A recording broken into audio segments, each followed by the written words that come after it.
You're on. You're on, Ashley. Oh, you're good? Okay. Alex, are you on?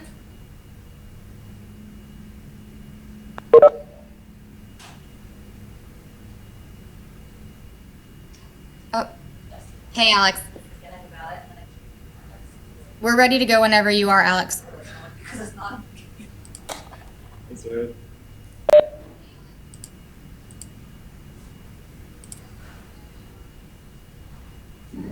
That's much better. Yeah.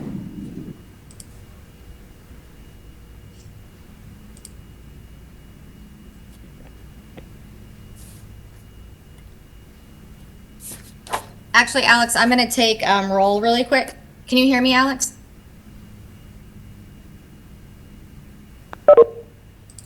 Sorry, I'm having some issues here. Okay, I'm good now. I can hear you now. Okay, perfect. Let me take roll and then we can get started, okay? Okay, and do you want to give guidance on cameras? You want all cameras off, right, until we're in the interview section or whatever? Yeah, I think if we can keep them, board members, it's up to you whether you would want your camera on or not. For interview attendees, and I will remind them prior to the interviews, but if you're interviewing today for the charter school applications, you will want to try to turn your camera on if possible so that the CSAB members can better see you and know who's talking and have a better idea of the conversation. So yes, we will try that, and then hopefully, depending on the bandwidth, hopefully we won't have any problems, and we will be able to see each other as you are interviewing. Sounds good. Okay. All right, roll. I'm going to take that really quick. Jeanette Butterworth. Good morning, I'm here. Thank you. Joel Ford.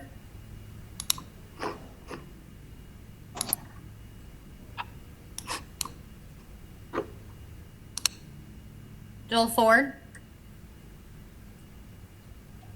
I see you on here.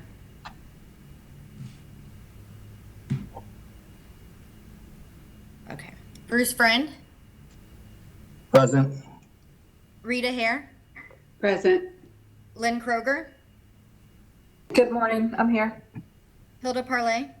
Present. Alex Quigley. Present. Sherry Reeves. Good morning, everyone, I'm here. Cheryl Turner. Good morning. Heather Van Cannon. Good morning. Stephen Walker. I'm here.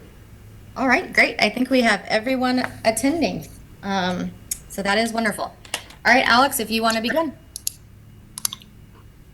Great. Okay, so at this time, we will start by the Pledge of Allegiance. On 3, 1, 2, 3. I pledge allegiance to the flag, United States States of America and to the republic for which it stands, one nation, under God, indivisible, with liberty and justice for all. And with that, we'll call together the September meeting of the Charter School Advisory Board. I'm going to read our ethics statement. Board members are reminded that it is our duty to avoid conflicts of interest and the appearance of conflict of interest as we handle the work of the advisory board. Does any member of the advisory board know of any conflict of interest or appearance of conflict of interest with respect to any matters coming before us at this meeting? If so, please state them for the record. Also, throughout the meeting, if you become aware or have a conflict, please bring them to my attention. And it's your duty to abstain from participating in discussion and voting. The mission statement of the Charter Schools Advisory Board is to work to ensure the existence of high-quality schools in North Carolina. All right, great. I'm going to put the agenda items up for you. Great. So at this time, I'd like us, as the agenda currently stands, feel confident that we can follow this agenda today. As you'll see, we have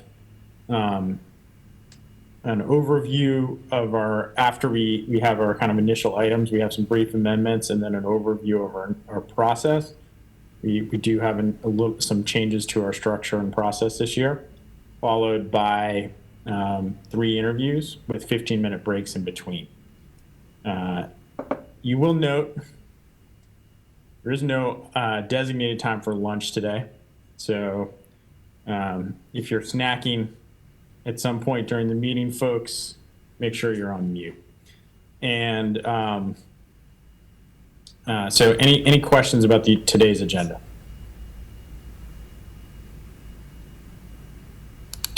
All right, I'll take a motion. Alex, can you Yes. hear me? This is Joe Mamoni speaking. Yep.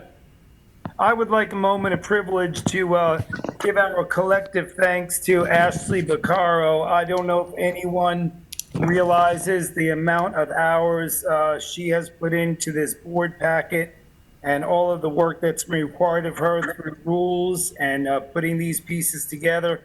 We received over the weekend and early this morning a 340-page document summarizing today's activities. I can't imagine the man hours Ashley put into this. I think she's owed a big thank you and does a phenomenal job for us, and she needs to be recognized for that. Here, here. Thank you, Ashley. Amen. Thanks, Ashley. Thank you, Yeah, guys. Thank you, absolutely. Ashley. Great job. Thanks, Ashley, for all your hard work. All right. Ashley, we're really grateful for everything you do. So I'll take a motion for approval of the minutes, and this can be a voice vote. I make a motion that we approve the July 13th and August 12th minutes. Second, Heather McCannon. Okay, you can just unmute, all in favor? Aye. Aye. Aye. Aye. Aye. Okay, so minutes and agenda, well, and that was the minutes, and also a motion for approval of today's agenda as well. I don't think we got both of those at the same time. Move we approve the agenda. Stephen Walker. I second that. This is Rita.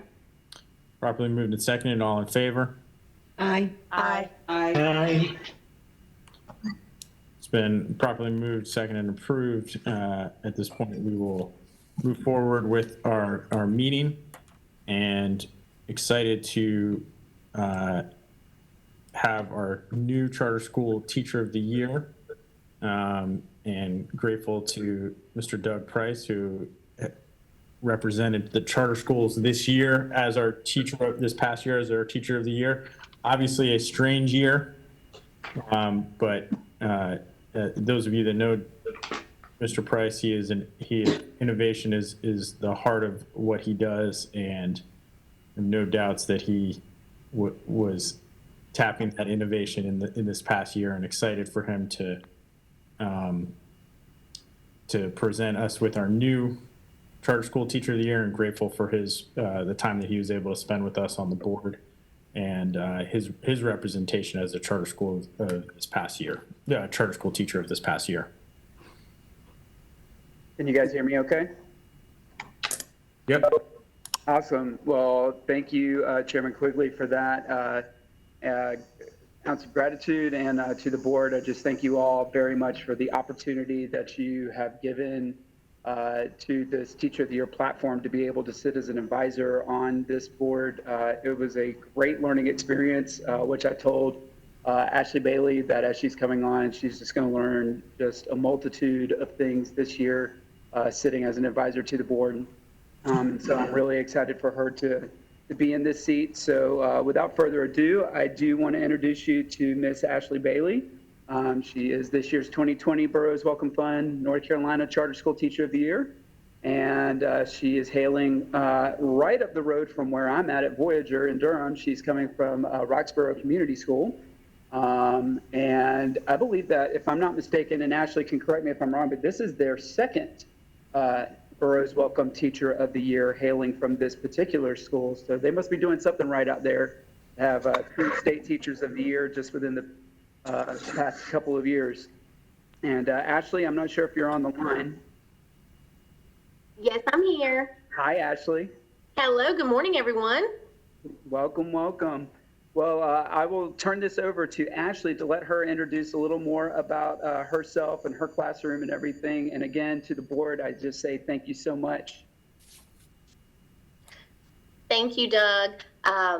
Thank you, board. I'm excited to be here this morning and looking forward to this opportunity to spend this year with you all. And as Doug said, I know I will learn so much being a part of this board, and being able to just learn a lot about this process throughout the year. I am from Roxborough Community School, and I'm a lifelong resident of Person County.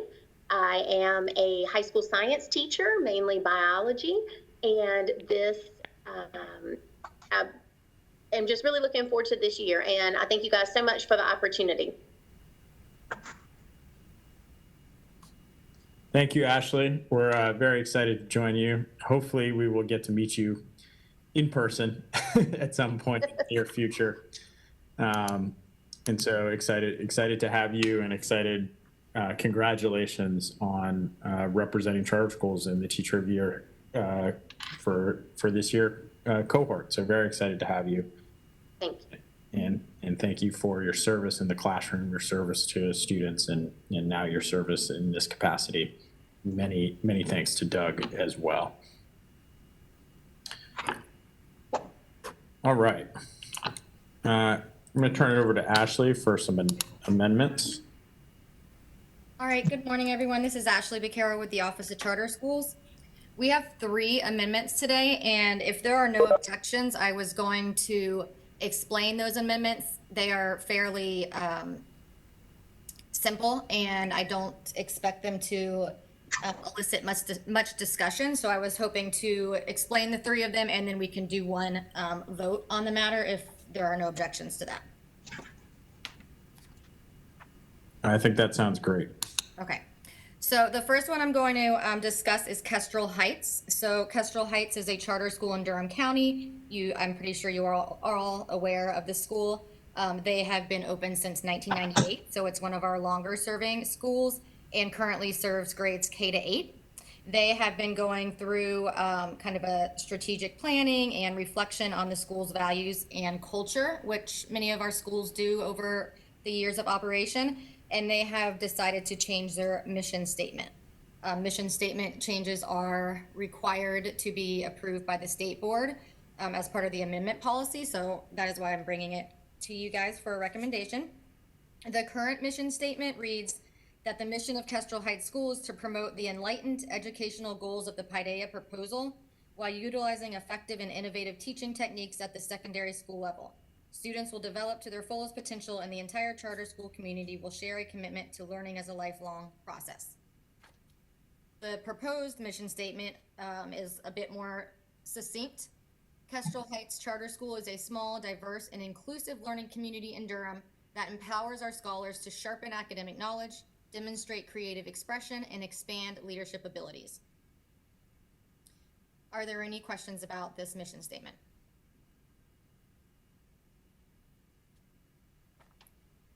Okay, we have one more mission statement. This one comes from Sterling Montessori, and Sterling was one of the first charter schools beginning in 1997. They currently serve grades K to 8 in Wake County. They are a high-performing school, and just like Kestrel Heights, they've gone through a period of wanting to review their vision and their mission and goals, and they are proposing a new mission statement. So the current mission statement reads that Sterling Montessori Academy and Charter School is a diverse educational community built on the Montessori philosophy that fosters curiosity, creativity, and critical thinking in its students. At Sterling, teachers follow students' individual needs to achieve personal academic excellence and to become lifelong learners who respect themselves, others, and their environment. They are proposing a new mission statement. Sterling Montessori is a diverse educational community grounded in the Montessori philosophy and teaching practices that foster curiosity, creativity, and critical thinking in its students. At Sterling, teachers follow students' individual needs, which promotes the development of each student physically, emotionally, socially, and academically. Sterling Montessori values diversity and strives to help students become lifelong learners who respect themselves, others, and their environment. So just a few minor changes to that one. Any questions on Sterling Montessori's request? All right. And the last amendment we have today is for a weighted lottery. As you know, those have become more popular.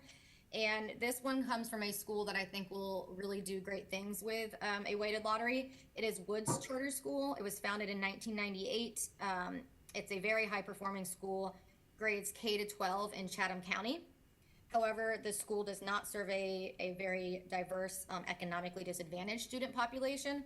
They currently serve about 5% economically disadvantaged students. The school is hoping to increase this population. They have a very detailed plan that has been submitted, including marketing support, including a specific fund that is designated for the support of economically disadvantaged students, and teacher development. They've worked with our office, as all charters do when drafting their weighted lottery policy. And they are trying each year, which a lot of schools do, each year they will kind of look at their current demographics of economically disadvantaged students and determine a goal for their weighted lottery. But their overall goal is to more closely reflect the surrounding counties, which would bring them closer to a 25% EDS population. Are there any questions on this one?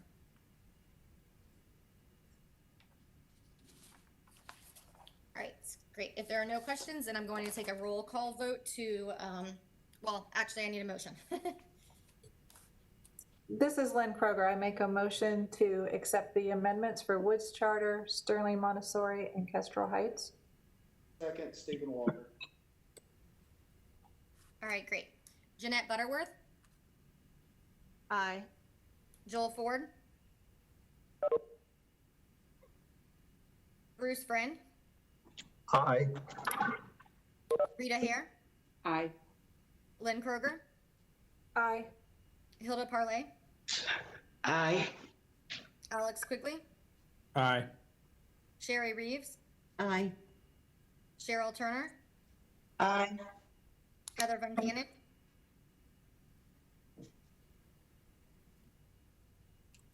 Heather Van Cannon,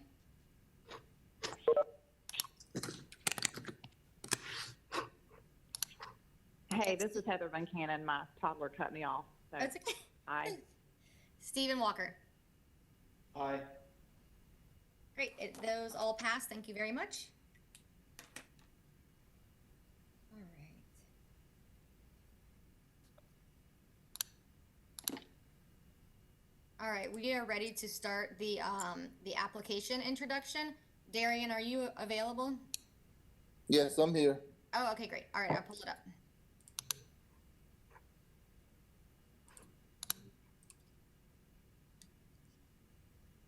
Good morning, everyone. Good morning, CSAB. Thank you for being here this morning. Had an amazing, I think, application process, and we're going to give just a quick overview and just highlight, why we're here and some of the changes. So these are the things we're going to discuss today. These are the statutes, CSAB having the approval of applications for charter schools and the duties regarding those charter applications. We're going to talk a little bit about the application, the new application process and the review process, the opportunity to correct, and the opportunity to address CSAB, which will take place today.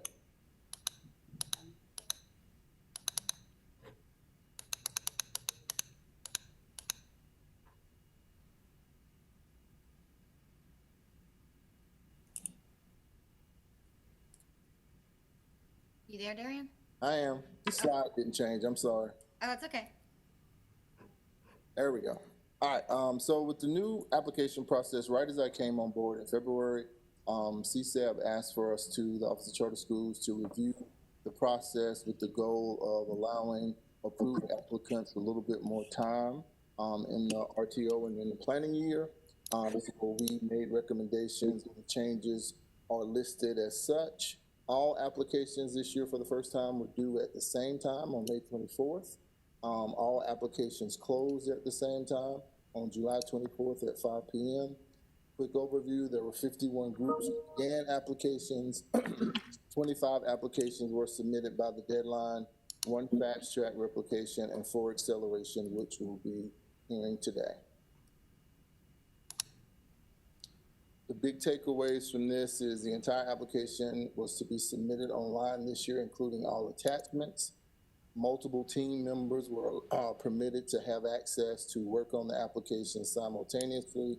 The rubric was also attached online for evaluators as well as the applicants. And the reviews from the system being first time was overwhelmingly positive from applicants, evaluators, and OCS team members.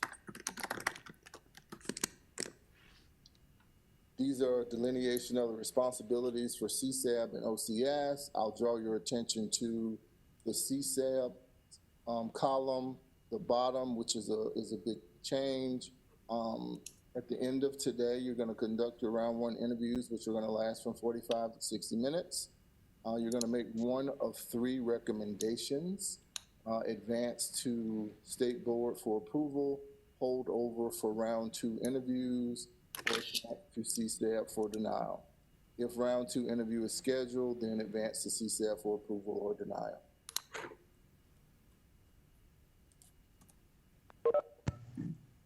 It's an overview of the county distribution for the 25 applications for this year.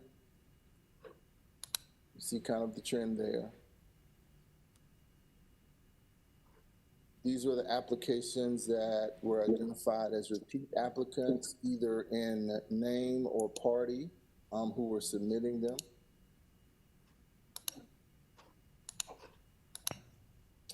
These are the MO-CMO partnerships that supported the schools that were applied. You will see, I believe, all of these are in the October interview round, because we tried to group them together so they all could come in. So they'll be in your October round.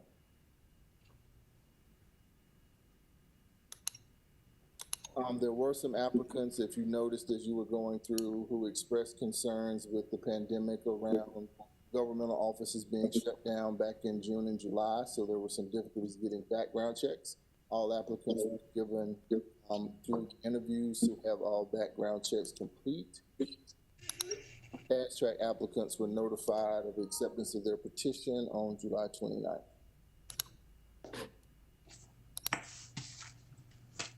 This is our today and tomorrow, how our interviews will go. School of the Arts, Spartan Charter, Old Mainstream Academy. The Performance Committee has Faith Academy and Falcon Academy.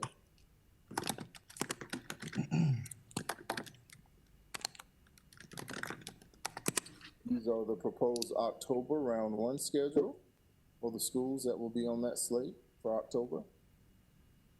Again, these were the CMO and EMO supported schools, and we tried to group them all together. These are the proposed November round 1 interviews. We tried to do a 7-6-7 combination to get them complete. These are the December round 1 interviews. And the round 2 interviews are to be determined. And we discussed with Mr. Machado last week, and he would like for the acceleration group today, should there be a need for them to have their round 2s, they would be added to the October round so that they could go ahead and get their round 2s over. Everyone else, if having to have a round 2, would wait till we were done with all ones.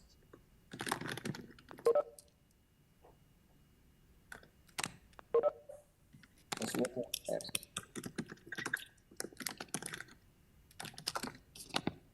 Actually, I think it's one more after this one. So this is kind of the flow. We've just done kind of the overview. I'll introduce the first applicant when you're ready. And they will give just a quick introduction and statement. Then the committee that is overseeing or responsible for that evaluation will lead a discussion around that in questions, and then full CSAB will engage at your pleasure, and then there'll be some Q&A time, and CSAB will deliberate. The full CSAB will deliberate at the end of the session. Are there any questions anybody have for me? Can we go back? I just want to go back to the the slide around that had like the rounds and whatnot, so that we can just make sure everybody's clear on kind of on our approach now.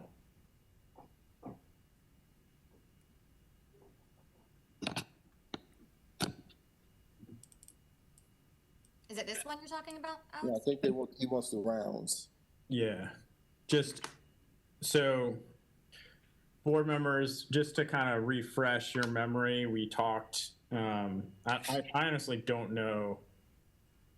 Yeah, this is the one. I don't remember exactly when we made this revision, but in discussing the process, we found we were spending a lot of time in clarification interviews, kind of wanting to ask questions that were more full interview questions, not having all the board there, not being able to go deep when we felt like it was time to go deep. We also felt like in some cases where there was just a kind of the rare case where it was a slam dunk from the jump, we honestly didn't need to have another interview and felt like we could get it done in the first pass. So we've now eliminated the clarification component and just basically have created these 2 rounds. I just want to make sure everybody kind of understands, and just reminding everybody, refreshing your memory about the rationale for this shift, and also to remind you that this first round is not it. We are no longer kind of going to stop us from going deeper into some of our questioning. So we're not going to say, oh, no, this is just clarification. Let's make a decision whether or not to bring them back and move on. In fact, the decision is moved to the second round, or we can just deny,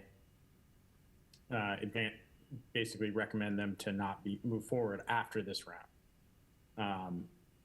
Which we did with clarification, but now we have a little bit more time to go deeper to get some of those questions answered that we might be able to get to that decision in this first round as well. So just want to kind of refresh everyone on that.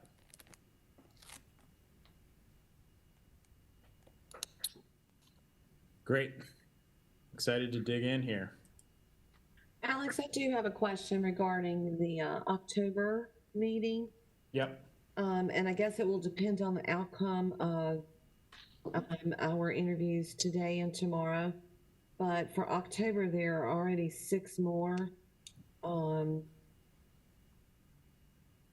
just concerned if we still have to be remote, that's 6 more plus whatever potentially we hold over from today. That's going to be a big ask. Yeah, we may be looking at a 3-day. That would be more feasible. Yeah, I think we might need to we might need to do a couple 3 days here, unfortunately.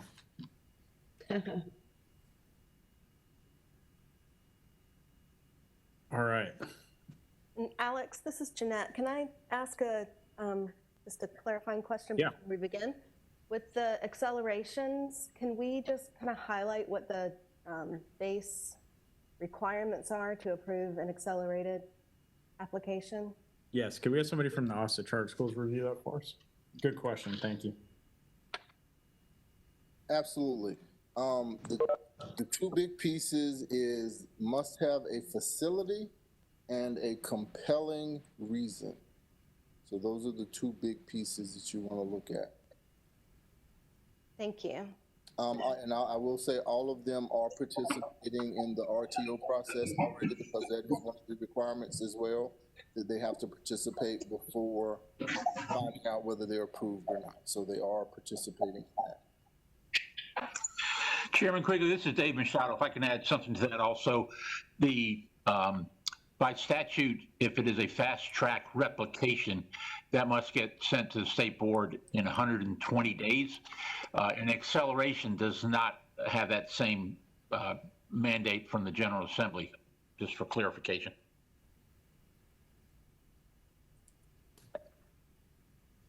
Got it.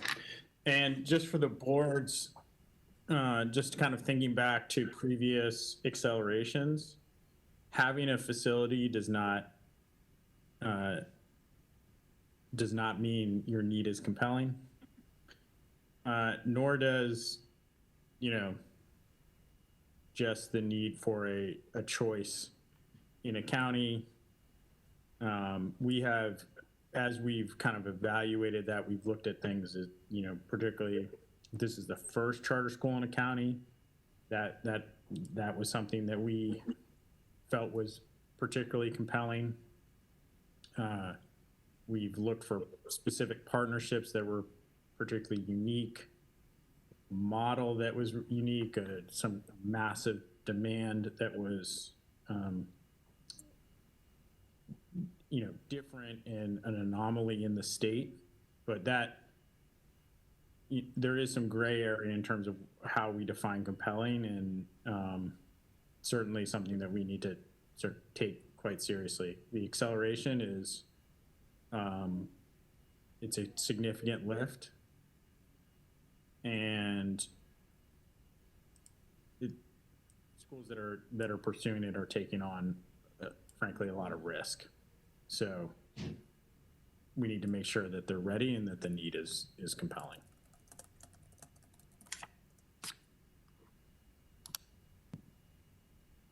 Alex, if I can add to that, as a reminder as well, that applicants have already been notified and understand that once they choose acceleration, there's no option to then go into a regular round. It's all or nothing with acceleration. So they need to understand if they get turned down here, it's back to the drawing board for next year, correct?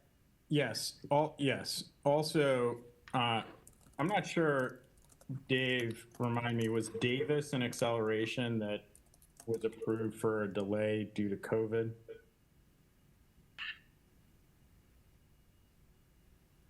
That was part of it, Alex. Yeah.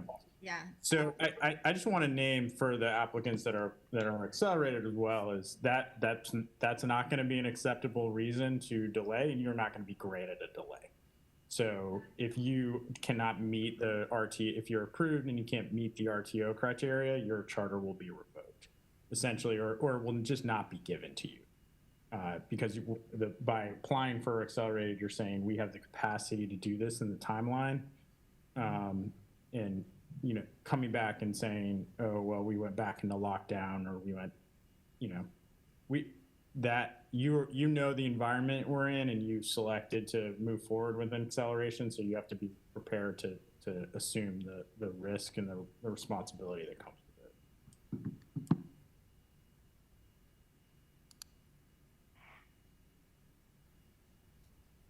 it. Okay, so I think we're about 10 minutes ahead of time if we're ready to go.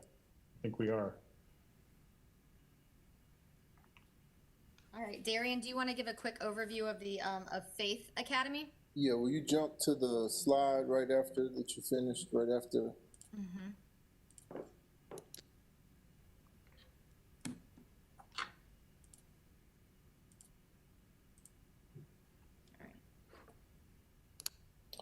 So presenting Faith Academy Charter School, which is applying as an acceleration school. Here's a quick map of Rowan Salisbury County schools.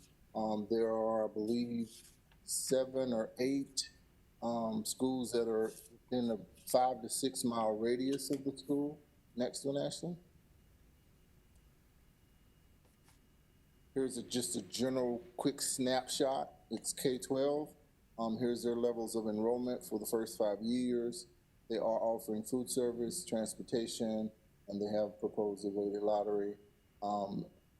As far as facilities, Mr. Machado asked me to verify all facilities, especially for the acceleration people. And so I spent a couple of weeks making sure that everything they had submitted was verifiable and in fact true, that they did have facilities as they identified in their application, as well as all applicants received general overview feedback about a week and a half ago, and we're permitted to update those, which Ashley has also put in your folders for anybody who submitted any additional things with regards to space or enrollment or questions that came up in their feedback.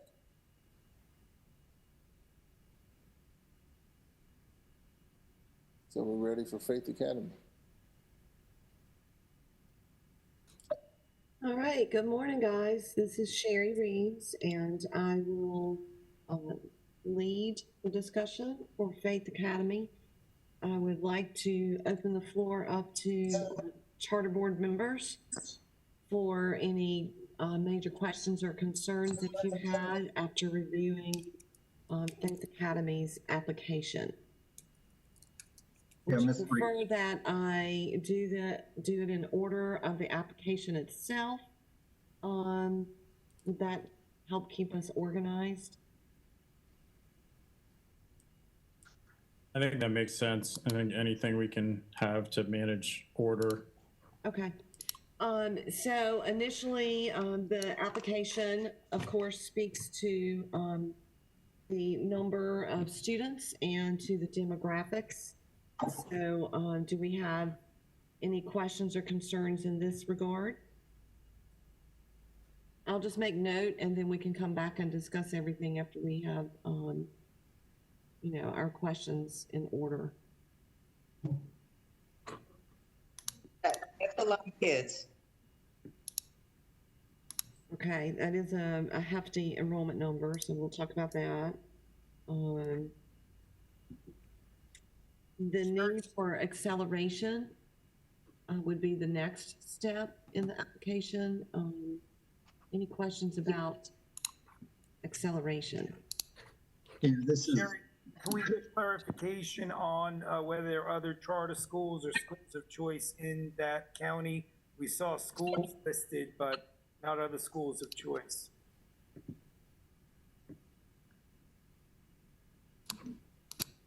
SEMA Kaiser is the only one, I believe, in that county right now.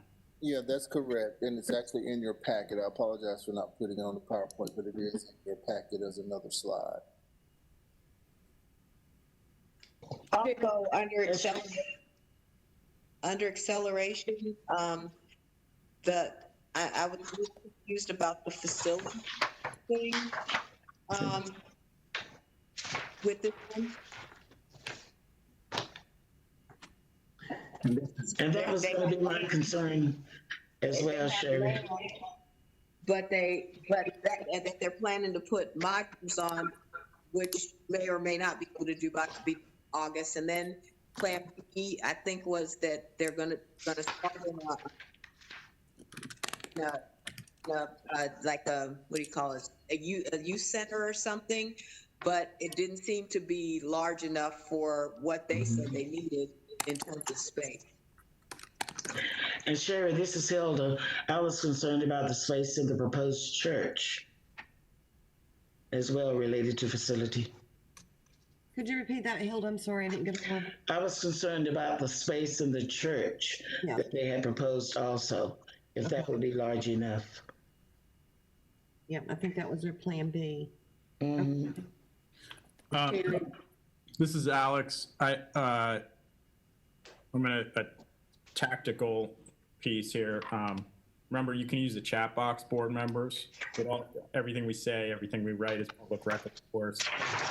The reason we should be afraid to use the chat box, that ensures you can monitor the chat box as well. And I'll try to help do that.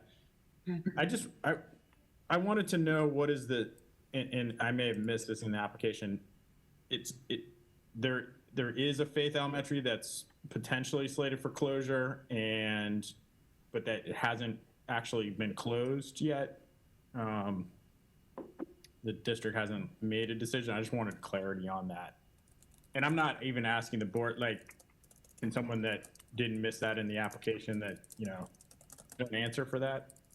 Yes, Alex. So according to the application, the neighborhood school is Faith Elementary School, and it has not been closed. There's talk of it to be closed. So I think that, for me, the question is the compelling need piece. The county has a declining student population. If Faith Elementary closes, then the students will be sent to a neighboring school, which the board, in the application, they claim that it's a underperforming school, and that's their reason for their compelling need, I guess, reason is that these students at Faith Elementary, should it close, would be sent to an underperforming school, which in my opinion would actually help the underperforming school. But yes, I'm not really sure about the compelling need in that regard. One of the questions for me is if Faith Elementary actually does not close this year and this Faith Academy were to open next year on the accelerated plan, then they're actually competing for the same students. So that's a concern I have. Are there any more concerns from board members with regard to celebration piece? Sherry, this is Rita. Yes. I just want to confirm that I see the same situation concerning the compelling need piece.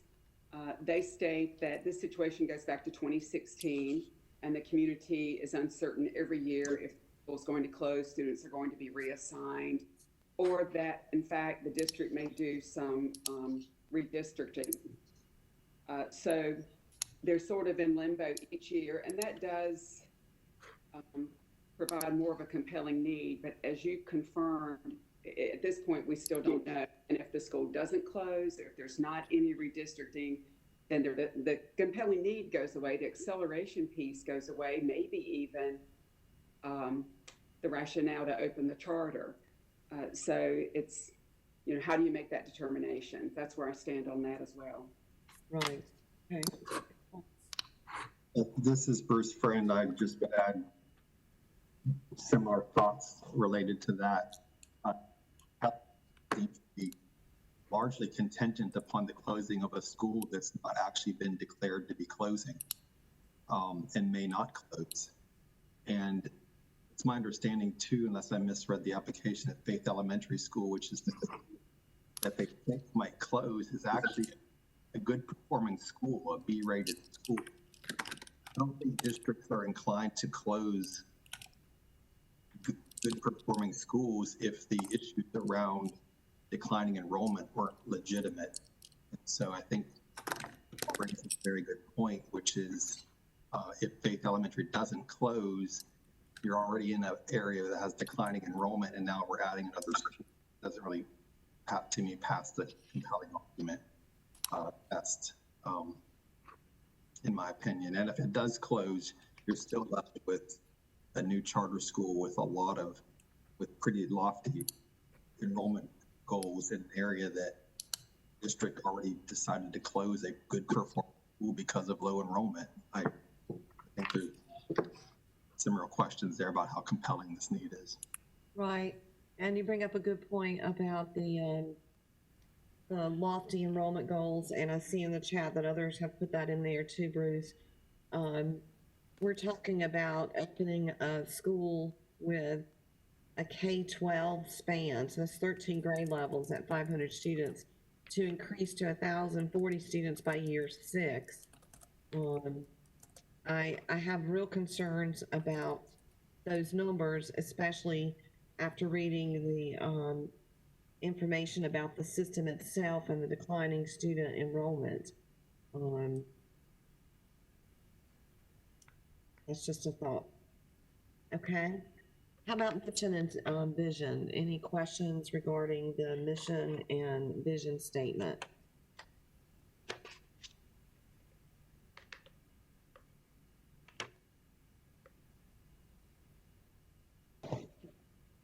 Sherry, this is Hilda. I wrote in the comments or the chat what will separate the school from the LEAs. What makes them different, unique?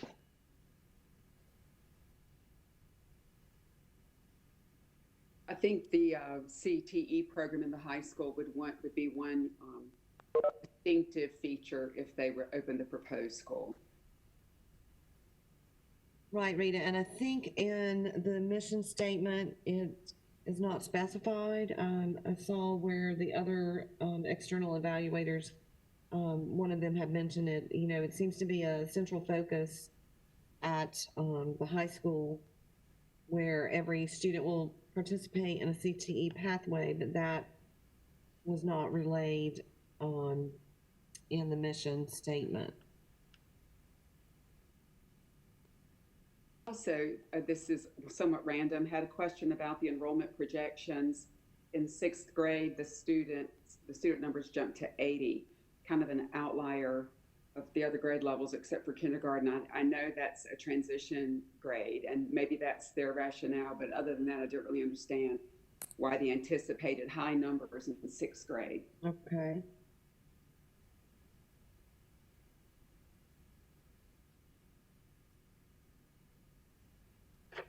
Any other questions with the mission, vision, the goals?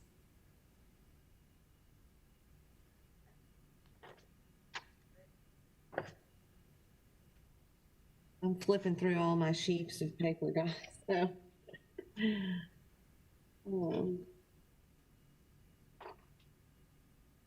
Okay, the next section deals with the instructional plan, the curriculum. Any questions regarding this section? I had the CTE thing. There were, I think, four pathways, I think it was, that students could choose. But then it also said that some of the kids would go to the technical college. The four pathways were, if you were interested in medicine, law, like none of those pathways would be moving you in that direction. So why those particular four pathways? And what about students who don't necessarily, who aren't necessarily looking for a skill? What options do they have in that program?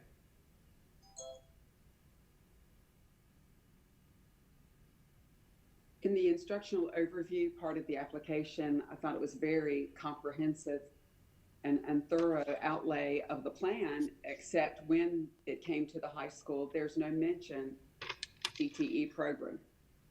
As well as the mission statement, I think someone said something about the innovation or uniqueness of the school, and the mission statement really doesn't put out there what the innovating features are of the school. It was the same way with this instructional overview.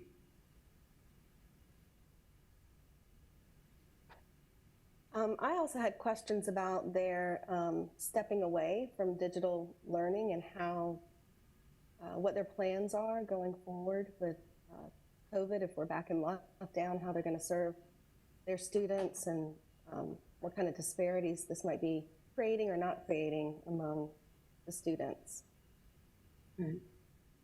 And that was in the lower grades, I believe, right, Jeanette? Or actually, it was yes. K8 maybe. Okay. I think I have a lot of questions about the elementary reading program. I mean, yeah, I don't think it's adequately scoped. Okay. Or explained. And one of my questions, I believe Faith was going to use PBL and responsive classroom, and there was another piece, but I don't think the PD time at the beginning of the year would be sufficient to onboard teachers in all these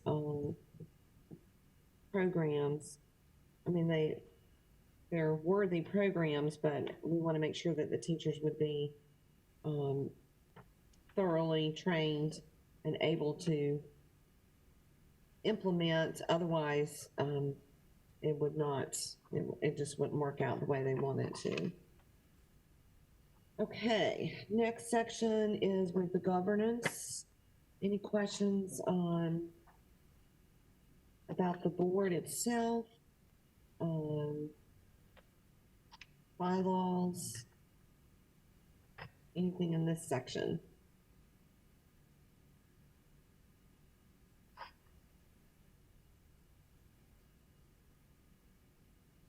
I'll take that as no. The next section is operations. So that's where we talk more about the facility and the busing and the lunch program. Any particular questions about that?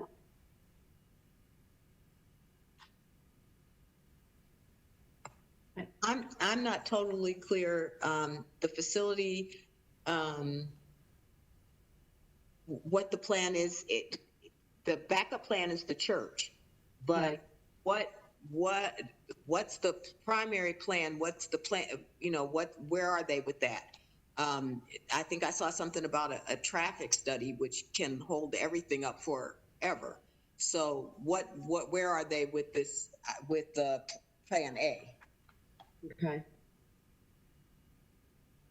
And plan B was the church youth center, and we think the size of that is too small for 500 students. Okay.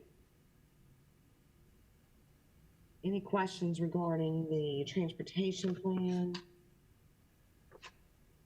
I think this one was this one 2 buses? We'll ask about that, transportation and lunch, just more detail.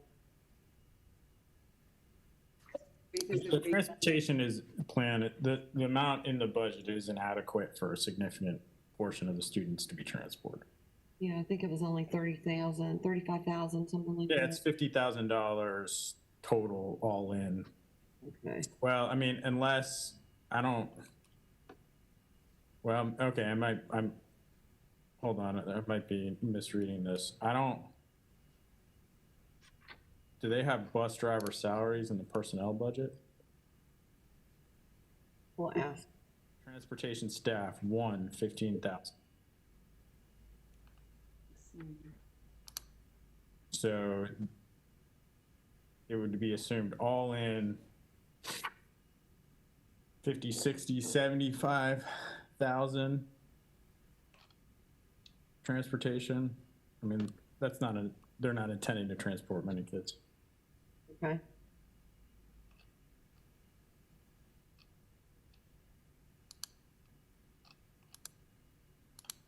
And I can't remember on Faith, was it a vendor lunch?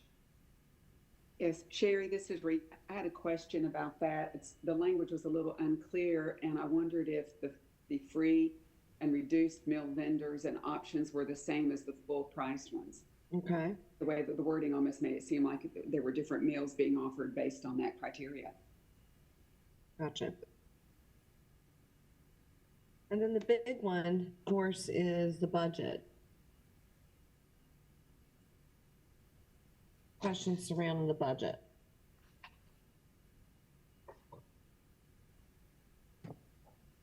Yeah, my biggest concern really is the enrollment that they're projecting. That's what really is kind of supporting this budget. And I'm not sure if they're really going to meet that projected enrollment. So I have concerns regarding that. Right.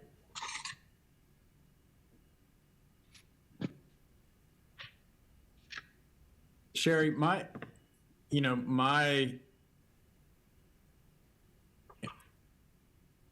obviously your show. The thing is, I feel like the compelling need for acceleration is right now. I don't believe that it's met. Okay, so just and I kind of feel like we need to hear from them. Focus on that. Okay. Because everything flows from there. It seems like we all, so I'm curious to hear what they say, and because if we can't get over that, the rest of it's moot. That is true. Alex, this is Steve, and I have a quick question, and I just want to make sure since they have asked for acceleration, if we don't agree to the acceleration, then that ends it. Is that still the case?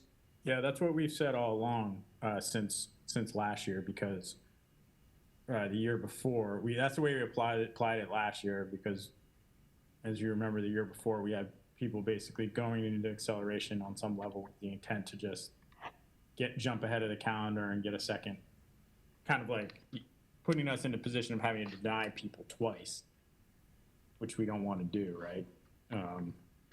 So that's if you're going to take that on, you're putting all your chips on the table.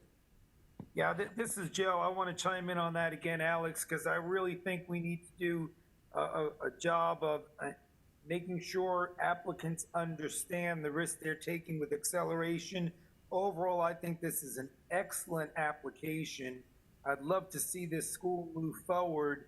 I think they put themselves at great risk by requesting acceleration rather than the regular route.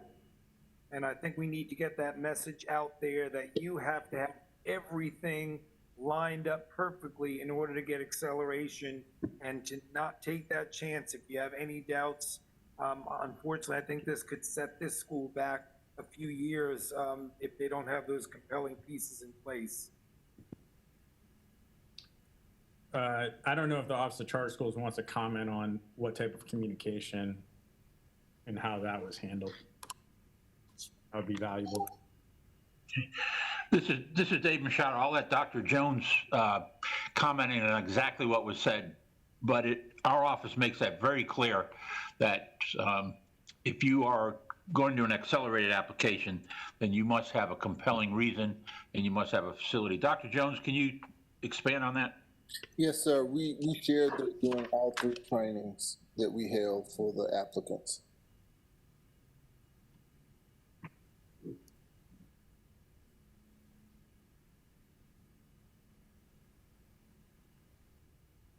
Yeah, this is Bruce Friend again. I agree with Alex. I think I'd like to hear from the school first and foremost about the compelling need, because I think unless we have a majority of members here on CSAB that think that there is a compelling need, I don't know how much deeper we go into the full application at this point. Okay. So, Mr. Wilhelm, are you on the line? Yes, I am. And you are the board chair? Yes. So would you like to address the board, please, on the compelling need for Faith Academy? Excuse me, Ms. Reeves, this is Dave Machado again. Can we just get the board to introduce themselves before we start asking questions? Good idea, Dave. Okay. Mr. Wilhelm, will you introduce your board initially first, and then we'll get into the question about the compelling need? Yes, I think we're all going to introduce ourselves, if that's okay. That's perfect. I'll let you start. All right, good morning. Thank you for the opportunity to be here today. My name is George Wilhelm. I am school board chairman for Faith Academy Charter School. I'm a lifelong resident of Faith, North Carolina. I served in law enforcement for over 30 years and retired as sheriff of Rowan County. I'm currently the president of Faith Community Endowment, chairman of the Rowan County District Boy Scouts of America, and have held numerous positions on state and national committees in law enforcement. Having a degree in history and studied elementary education, I've always had an admiration for education and helping young people. Even though I chose the law enforcement career, I kept interest in children and their safety at home and school. My sheriff's office safety protocol was adopted by the North Carolina Department of Justice as standards for North Carolina schools. And again, thank you for allowing us this privilege. Chris? Okay, can you hear me? It says I'm muted. Looks like you're good on my end. I'm good to go. Okay. We hear you. We hear That's Mr. Miller? Yes. Yes, go ahead. My name is Gene Miller. I'm the vice chairman of the Faith Academy Charter School Board. I'm honored to be here and very excited about the proposed new charter school. I was born and raised in Rowan County, presently reside in Salisbury. I have lived in Rowan County for 53 of my 73 years. I've had 2 careers, starting my second job out of college, which was with a bank and later a savings and loan, for 15 years in the eastern part of North Carolina. I changed careers in 1985 and went to work as finance officer in Clinton City Schools, Clinton, North Carolina, and then assistant superintendent for operations in Lexington, Salisbury, Winston-Salem, Forsyth, and back to Salisbury, where I retired in 2013 after 30 years in public education administration. I've built numerous new schools, renovated old ones, and managed many multi-million-dollar operations budget. Thank you for your time and consideration this morning for our new school.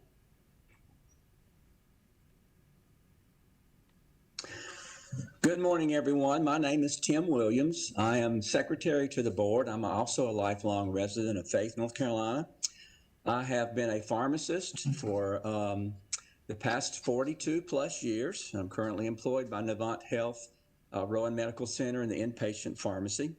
I have served as alderman, as mayor pro tem, and as mayor of the town of Faith for 17 years.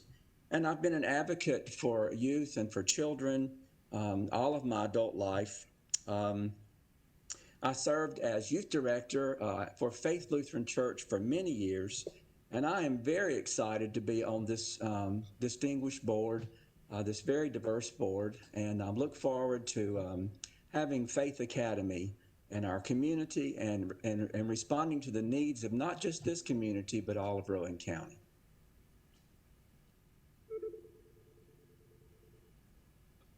Good morning. My name is Liz Morrow, and I will serve as treasurer on the Faith Academy Charter School Board. I am also a resident of Faith currently, and I have a CPA license. I work at a accounting firm in Concord in the spring and fall, and otherwise I work in my family's rental real estate business. I do property management and bookkeeping. I have 3 boys, 2 in the current Faith Elementary School and 1 at a charter school in a surrounding county. And I love working with children, and I consider it an honor to serve on this board. Thank you.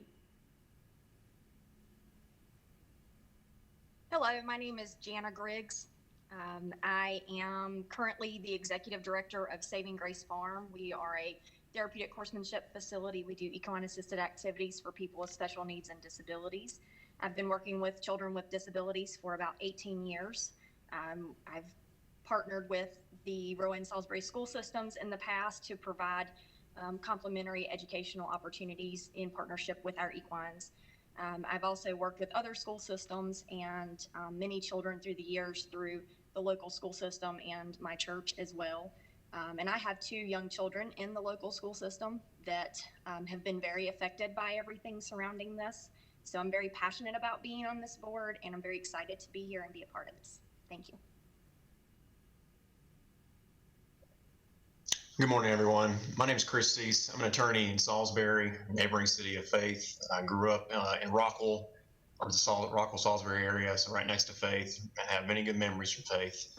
I have 2 children in the Rowan Salisbury school system currently, and currently enjoying working with this board and looking to continue working with them in the future. And is Howard present? Howard, actually, this morning, he's going to check on, I see he hasn't yet, but he was walking this morning and was bitten by a dog and is presently at a facility being treated, and thought he'd be out. Okay. Well, we might forgive him then, right?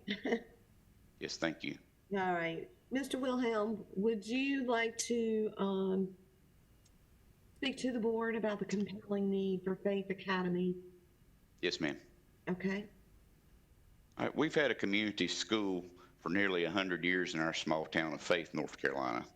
The majority of the board attended this school, as had our grandparents, our parents, our children, our grandchildren. Others on the board had either been associated with the school or had heard of this great community school. The school is in the center of town, and the town sort of revolves around the school. Even though we have a small town, our community is much larger. People who attended Faith School come from a radius of nearly 5 miles, and they consider themselves from Faith and part of our community. Our hope is a charter school in our town will allow citizens from Rowan and surrounding counties to become a part of our community through our charter school. The idea of a charter school began several years ago. We have been listening to the Rowan-Salisbury Board of Education publicly attempting to shut our community elementary school for some time. This began some 10 years ago and has come up every 2 or 3 years. The reason for closing the school has always been of the age of the buildings and the financial burden for keeping them open. In 2019, they gave a figure of nearly $3 million to bring the school into shape. So after redistricting years ago and taking about 200 children away from the latest and the latest closing proposal, we decided to keep a school in our community by opening a charter school. We did our homework and attended the North Carolina Charter School Association conference and found that we could do this.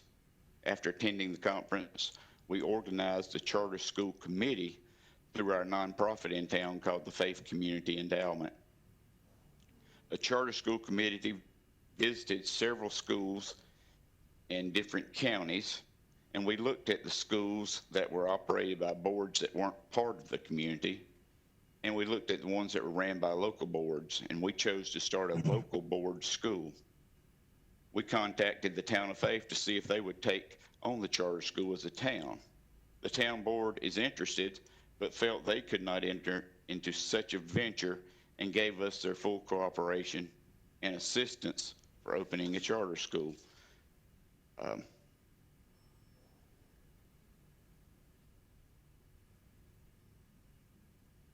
We sought out Charter Success Partners to guide us through the process.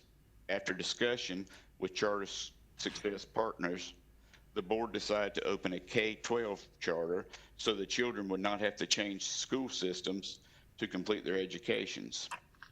With the help of the town clerk, we were able to locate several land parcels. Only one of the parcels was already zoned for a school, which by chance was the one we wanted. Through Charter Success Partners, we have secured a contractor and financial backers. The board has reached agreement with the local landowner that was zoned properly, and he is holding the property for us, but he already has a potential buyer since our agreement. He is a local person and supporter of this school, but cannot hold the land and pay taxes after this year.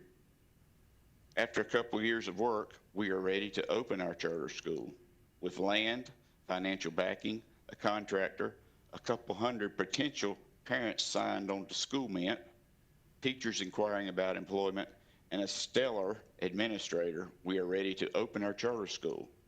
Faith Academy Charter School is in Faith, North Carolina.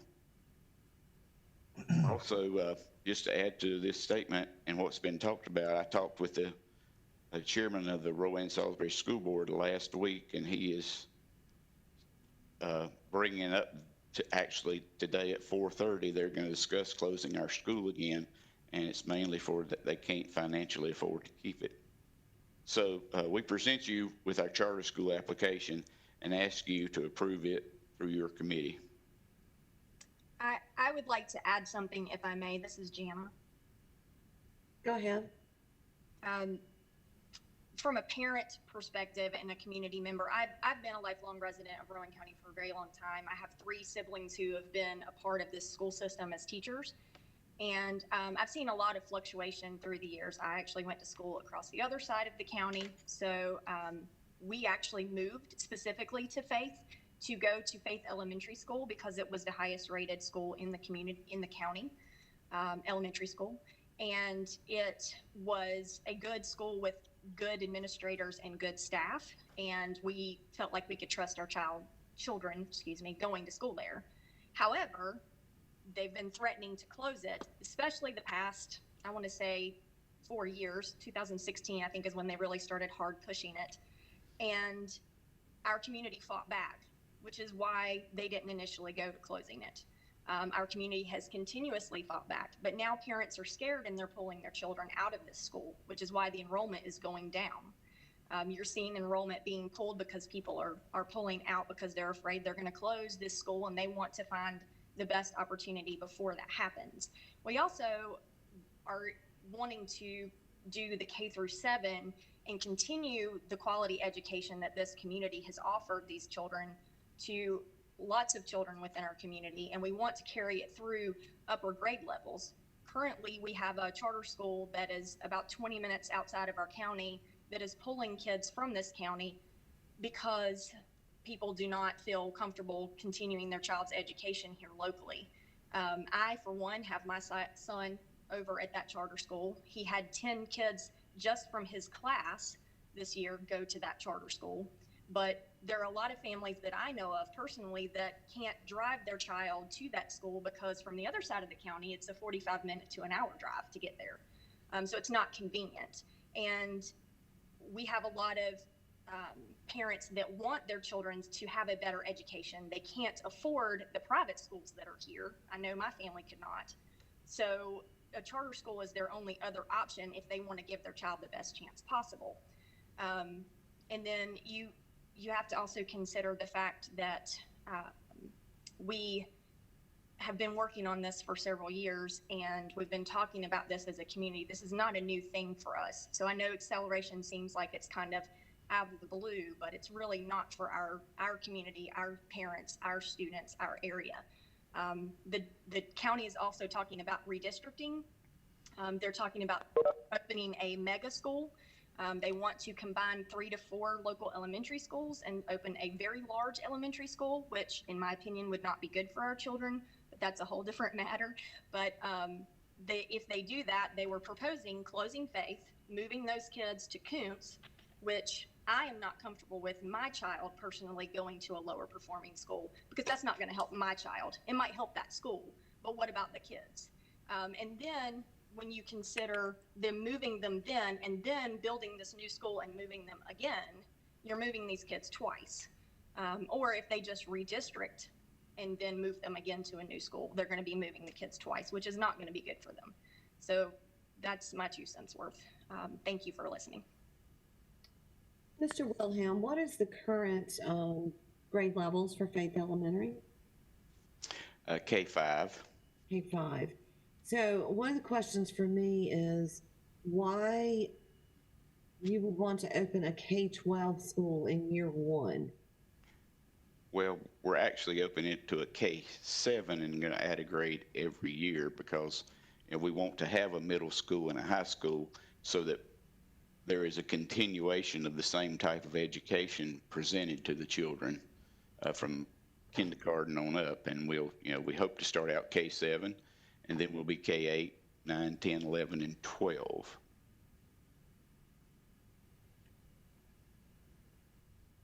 Okay. The initial chart had K-12. That's why I was confused, because that was... Yeah, we're opening as a K-7, and because there's no way we could start out as a middle school and a high school. Well, so we're hoping that is 2 grades middle school, so that's right. Also a stretch. If you're looking at a K-5 school, then becoming a K-7. Right. That's why our numbers are down on those couple of higher grades, because we know people won't want to change schools right off in the middle schools up to high school. So we want to gradually build up, but we have to have a middle school started to gradually grow ourselves. It has to be there. Can you speak to the current demographics of Faith Elementary? What's their student population look like? I'm not positive on that right now. I know we have like a 52% in the lower socioeconomic group within our area.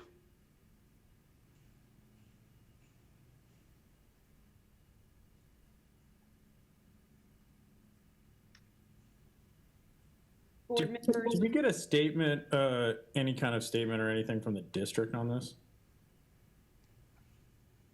I do not recall seeing an impact statement, Alex. Yeah. I know they know because the chairman of the board, called me and talked to me last week about this. Yeah, they didn't respond or send one in, but they were notified.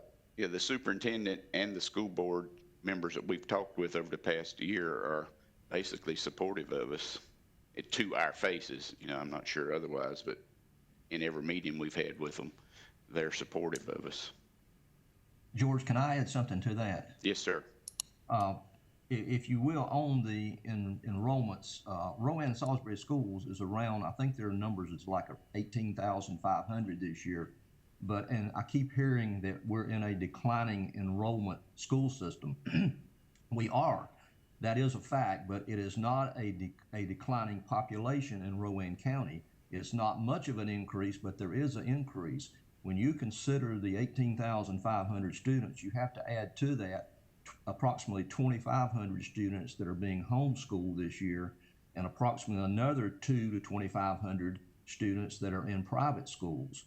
So basically the school system has not grown a lot, but there's not really a declining enrollment as far as the county is concerned.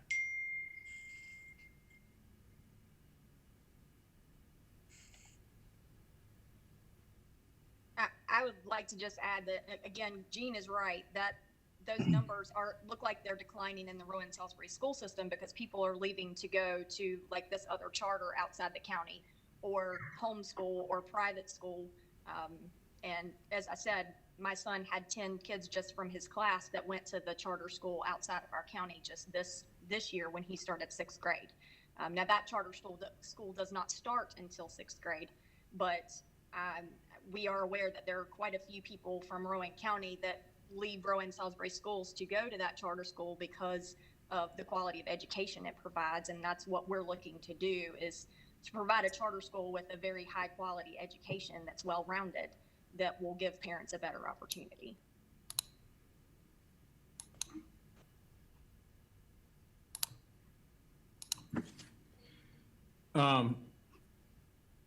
Do we have Sherry, do you have other kind of questions?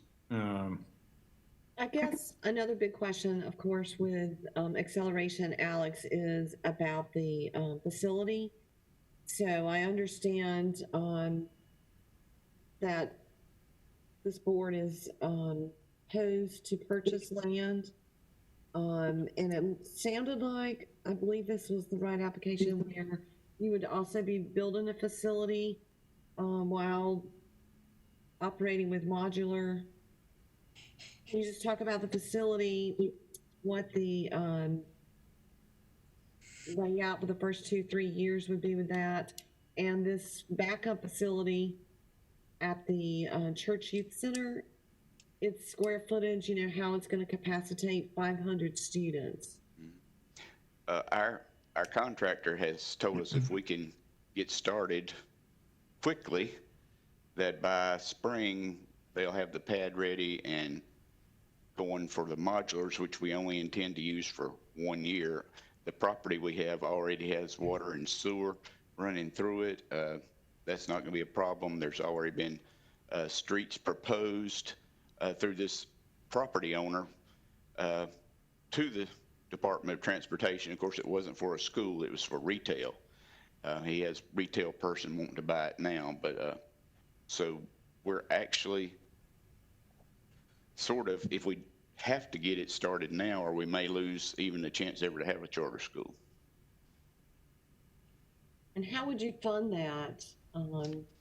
Okay, we have. If you started it right now. We have, I don't have it, we have a financial backer right now that has agreed that if we get accelerated, that they will fund us for what we need. They're going to float you until you get money next July. Right. Yeah, we've got a financial backer that's going to provide the finances to purchase the property and do all the construction that we need done. So let's say you get the property and things start rolling, and then, for whatever reason, zoning doesn't happen, something comes up, which inevitably, there's always something. Yeah, the property's already zoned for a school. It's the only property even in the area that already has zoning that a school could come into. Okay, but there's always something that can go wrong. What about this Plan B, the youth center? Okay, we have a church in town that can handle and has agreed to do it. And also yesterday I spoke with the second church in town. we'd like not to split the children up, but if we, have to do and have the full enrollment in church, we have a second church to back up that's just a quarter of a mile from the other church that could help handle all the children also. And are those facilities, they have certificates of occupancy for educational purposes? I'm afraid I can't answer that. I just don't know.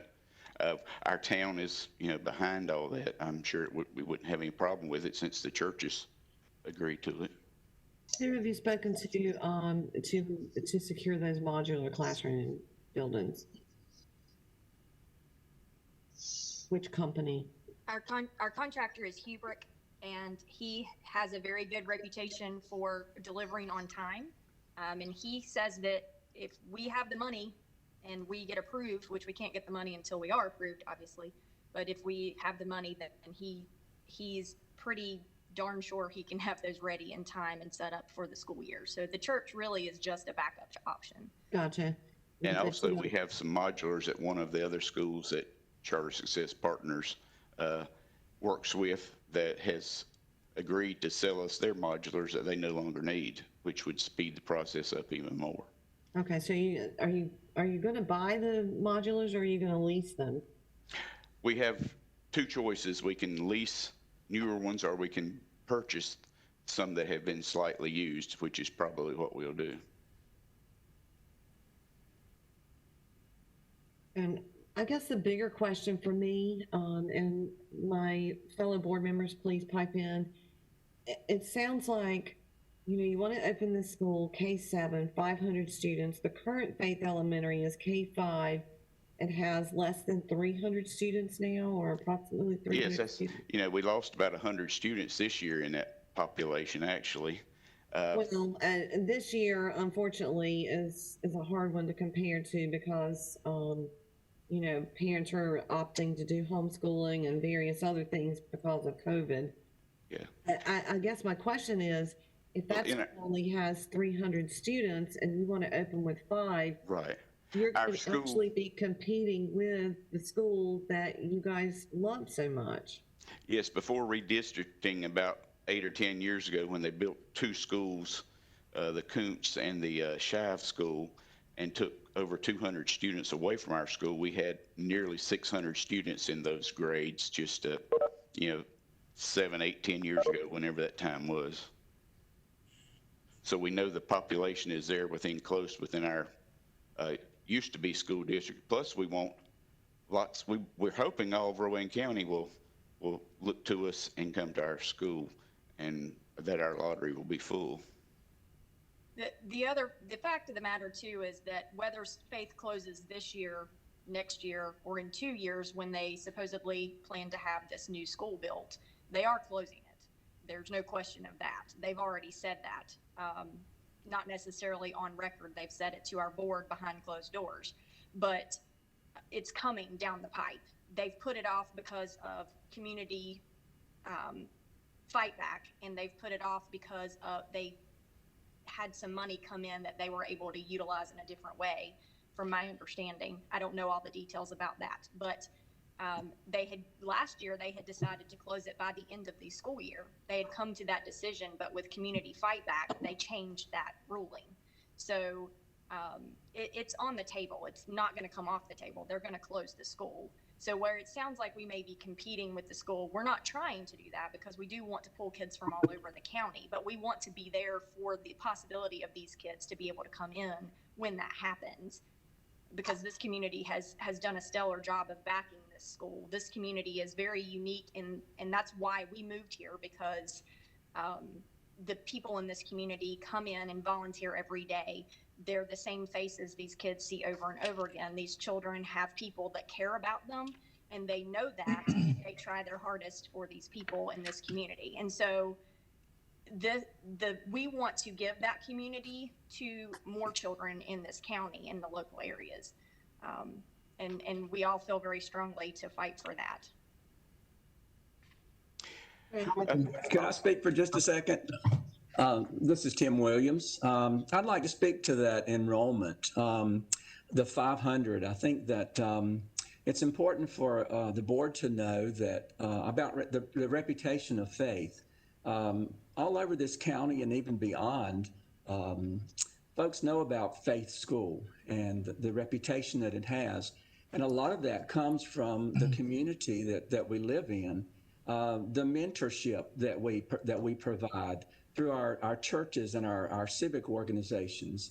It's important for you to know that people will come here because they know about our reputation for providing a high quality education in a community like Faith. And it will give us an opportunity to provide that same type of education to others around the county. So I really think that we will have an influx of students into Faith Academy should it be granted.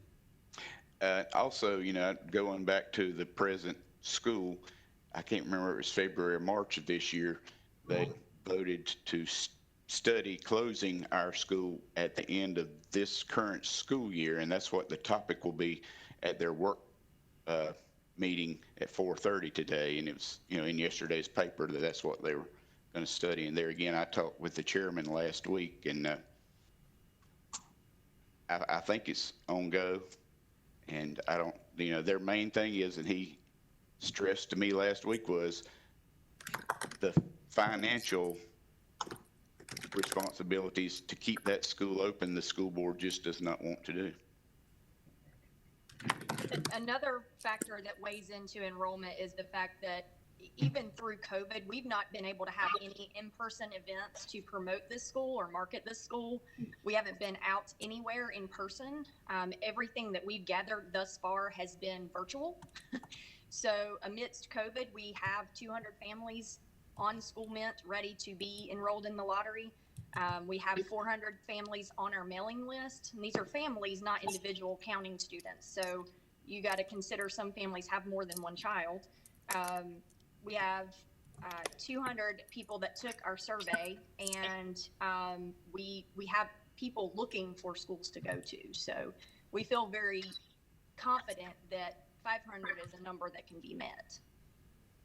Okay, I'm going to turn to the CSAB board members, and let's take a discussion, guys, on whether just 1 second. I just let you know that Howard Torrance is signed on now. Okay. Hi, Howard. Would you like to introduce yourself? We hope you're okay from your bites. Yeah, I'm Howard Torrance. I am the STEM and Exploring Director for Central North Carolina Boy Scouts. I'm an Appalachian State graduate with a degree in criminal justice. I taught as a job coach for the Occupational Course of Study program at A.L. Brown High School. And I currently reside in Rowan County. I have lived here for the last 2 years.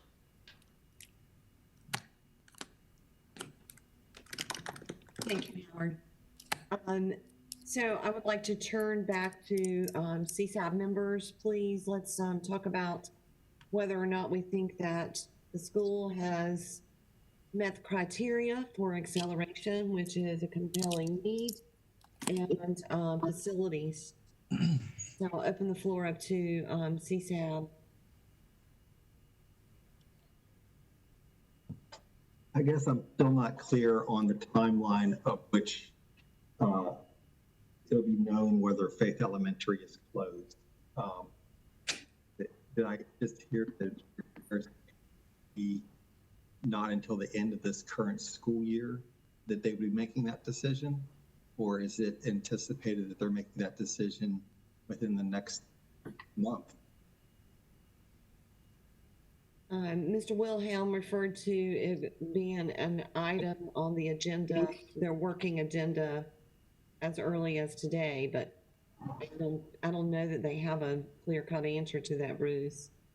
And it sounds like they've been discussing it on the agenda for quite some time. So because it's on the agenda today doesn't mean it's imminent for today.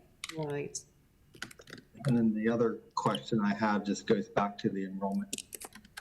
I understand that got 200 families, that's be more students than 200, but not every, we all know, all of us who have started a charter school know that the interest you get on a survey isn't necessarily the numbers you get when your doors are open and it's time to actually make that decision. And so that's a very small percentage to what their first year enrollment actually is going to look like based on the budget. Those two things, compelling reason, and it seems like the compelling, I get it. It sounds like this is a really awesome community place. Anyone to raise their kids. I'm pretty convinced of that, but Right. But a compelling reason based upon the idea that school is going to be closed, but you can't tell us when it's going to be closed or if it's going to be closed is, I'm having a hard time wrapping my head around that. That's the reason. Mr. Chair, I think it's probably going to happen, or sorry, Mrs. Chair, Madam Chair, with Sherry running this. I think if there's any question about whether or not it is going to, Faith is going to close, I think what we decide today is probably going to make a big difference in that.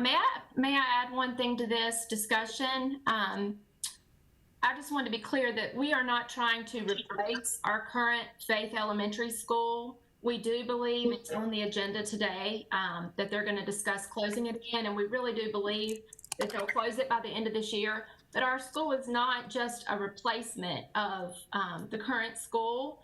We have shared, there's so many homeschool students, private school students, other charter school students that we can reach out to and be a part of our school.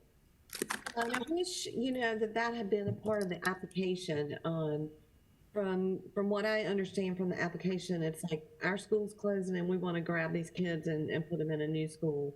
And so that's, I think, one of the reasons why I'm having hesitations about the compelling need. Faith Elementary Faith, the little town itself, sounds like an awesome place. And the elementary school is fabulous. I mean, it's a B school, and you certainly have to be proud of that.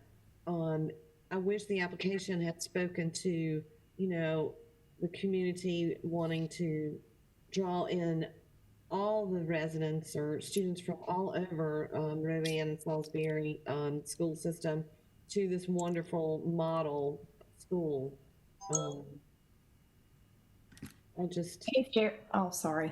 Go ahead. Sherry, Heather Buncannon. I just, I am struggling with not only the compelling reason, but also there seems to be a lot throughout the application about project-based learning. I think you brought this up earlier, but there's not a lot of dedicated intensive training for PBL, but that seems to be what their model is about. And I just feel like that is not real clear, like what the theme of the school, where the innovation resides, just looking at the application. So it really speaks more to like placing that because they're afraid of losing that in the community versus being something really innovative and different for the students that they will be serving. Thank you, Heather. Mr. Wilhelm, I have one real quick question. Okay. Why did the board opt for the accelerated application versus a regular application? Mainly because the risk of acceleration. If we say no, then that puts you behind 2 years. right, and that's the compelling things are our property will be gone if we have to wait 2 or 3 years because we won't be able to afford to keep this on, and he'll sell it and we won't be able to have a school. Number one, it's compelling to us, maybe not to you.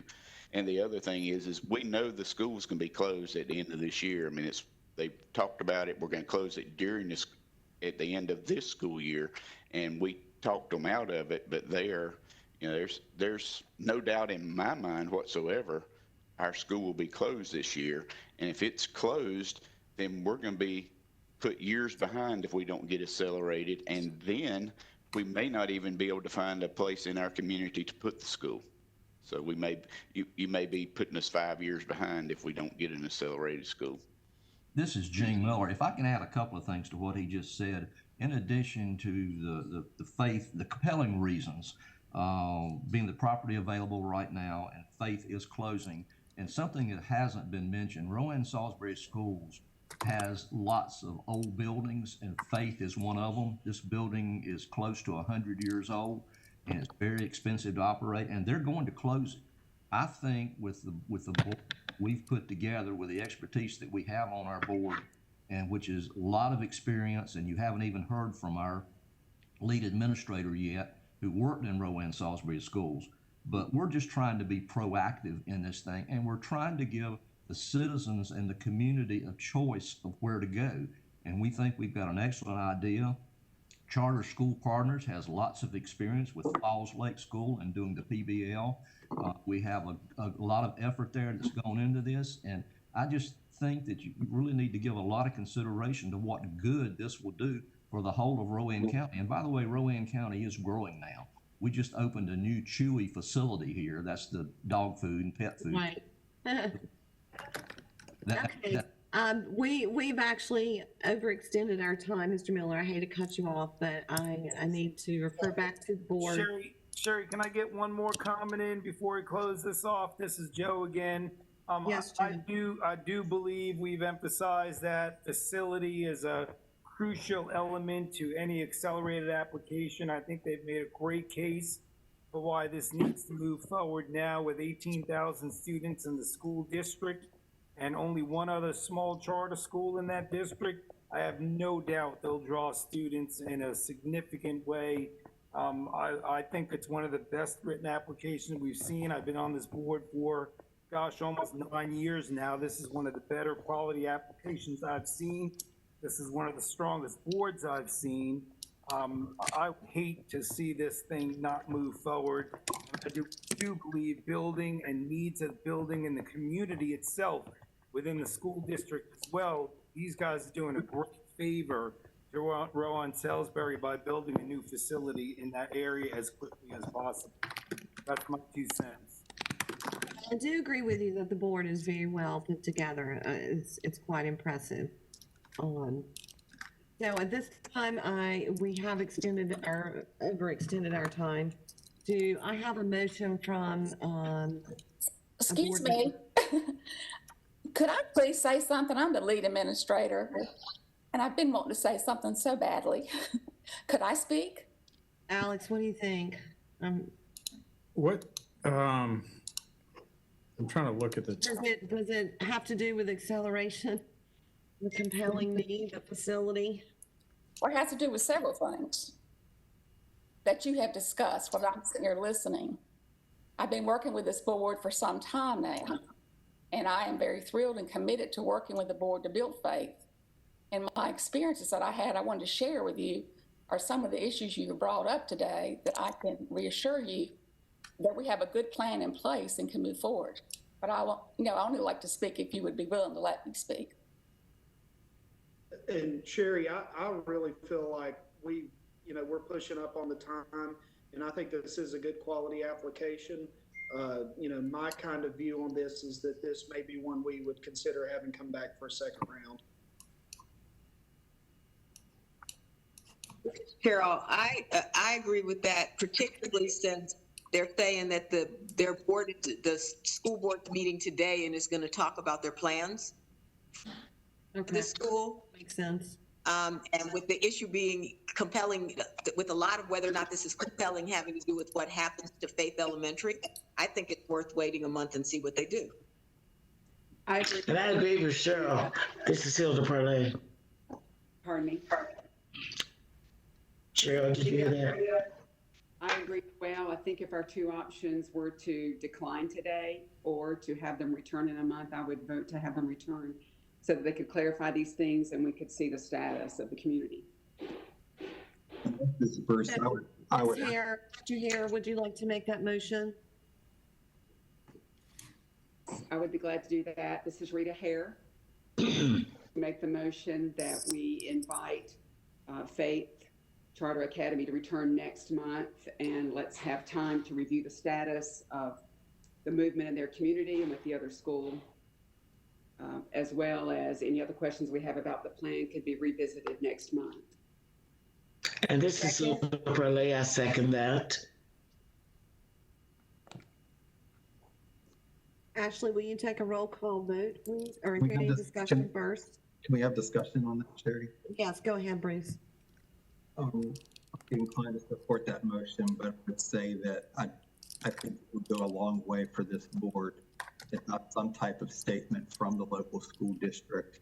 They're saying that the local school district supports this, that it's a slam dunk that this is closed. I'm just convinced, but I don't care. So I think any kind of supporting statement from local officials would help me, in my mind, feel that the compelling reason is stronger than what I'm hearing. We can only go by what was written in the application, and I heard a lot of good things today about that were more compelling.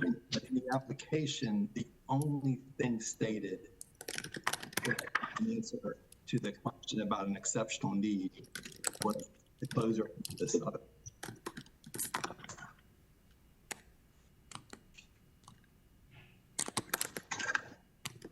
Comments for the boards. So when they come back next month, if this motion passes, things that we would be looking for. Bruce made a very good point.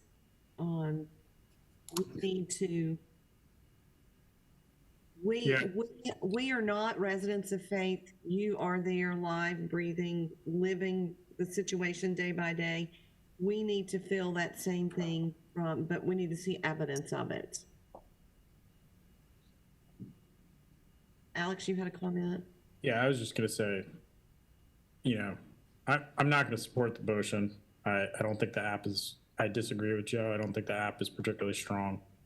And I don't feel like the compelling need is met in the context of the application, to Bruce's point, but certainly a letter from the district superintendent stating that as the board has attested, or the chairman of the school board, that they're in support of a charter school that's going to be K-12 in Faith would, that would be compelling. That would be a lot more compelling than anything that's been presented today. But as of right now, we're just hearing about conversations that have been had. There's nothing actually in data or in writing. So I look forward to seeing what happens over the next month. Ashley, will you take a roll call, please? Yes, ma'am. All right, so the motion is to move Faith Academy to the second round, which would be the October CSAB meeting. Jeanette Butterworth. Aye. Joel Ford. Bruce Friend. Rita Hare. Aye. Lynn Kroger. Aye. Hilda Parlay. Aye. Alex Quigley. No. Sherry Reeves. Aye. Cheryl Turner. Aye. Heather Van Cannon. Aye. Stephen Walker. Aye. Okay, Faith Academy, the motion passes, so you will get further instructions about reappearing for the October CSAB meeting for your second round interview. Thank you so much for considering us and helping us through this. We just hope that we can live up to what you need and bring it to you for next month. Thank you.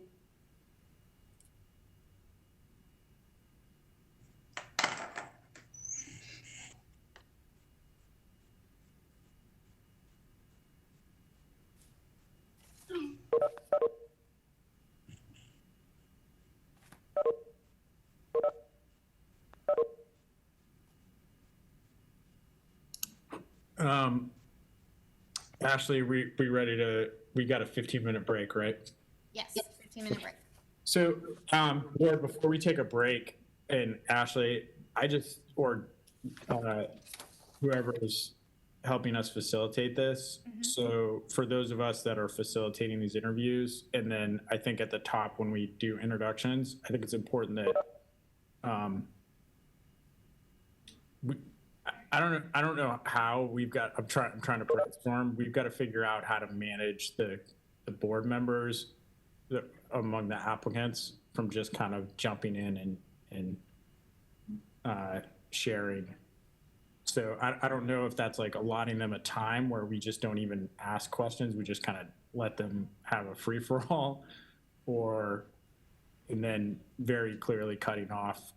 Because I think we're going to end up, Sherry, you did a great job handling it. I think it's going to get more difficult. And also I would encourage applicants to use the chat box. If they want to, they can write something in the chat box. We are reading it. So, right, are they able to write in the chat box?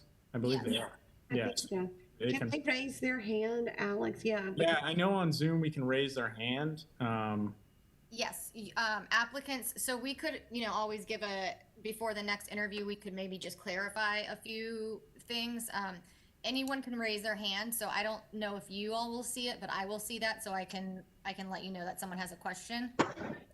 It's to raise your hand, you just go where you're, like in the participant box, there should be somewhere for you to raise your hand, like a little icon, looks like a hand.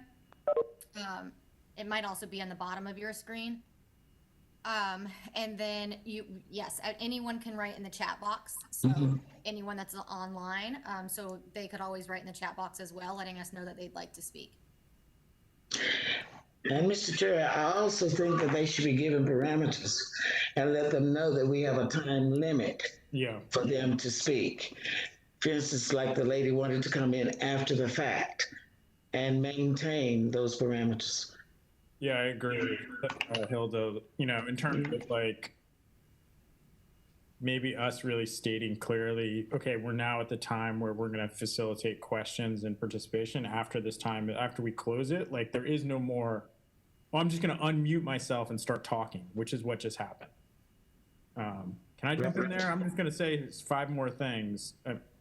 This is a super difficult medium for us to try to conduct these. This is very hard for me, Alex. I'm just going to say. Yeah, it's exceedingly difficult. So I think we need the applicants, if they can use, help us by using the chat box, help us by, when we close discussion, we close discussion. It is really hard. And it's hard as a moderator to tell people, no, you can't say anything else, because we do care and we want to hear people's perspectives, but it's also, we're going to end up. And Mr. Chair, maybe they can have those requirements before the meeting. Yeah. An email or something. Yeah, I think they've been briefed on them, but we made. Oh, really? Okay. If we can, again, the chat box is really, really helpful. And then,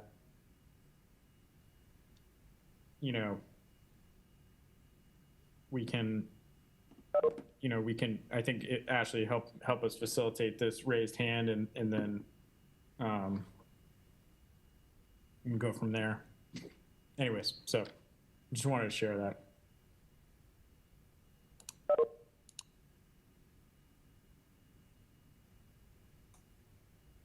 All right, great. Well, we have a 10-minute break, so we will come back at 11. Lawrence, you can just keep it streaming. That's fine.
All right, are we ready?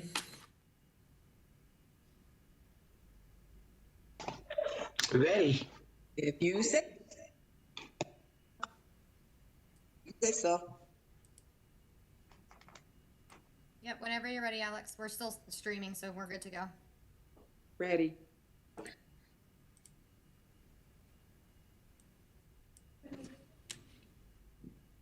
Okay, so let's rock and roll. Cheryl, this is yours, right, or mine?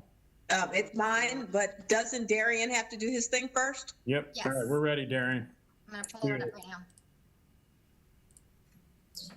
All right, we're going to start with the School of the Arts for Boys Charter Academy in Chatham County. You see on the slide, there are roughly 4 other schools within 5 to 6 miles of the charter, proposed charter site. There are also 3 charters in Chatham County: Chatham Charter, Willow Oak Montessori, and Woods Charter. Next slide, please.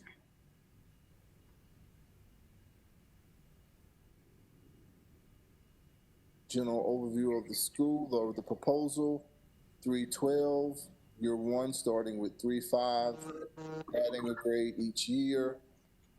Food service, yes. Transportation, yes. Weighted lottery review. Facility verified all submissions.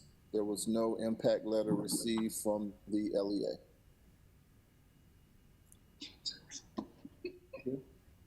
think I can hear.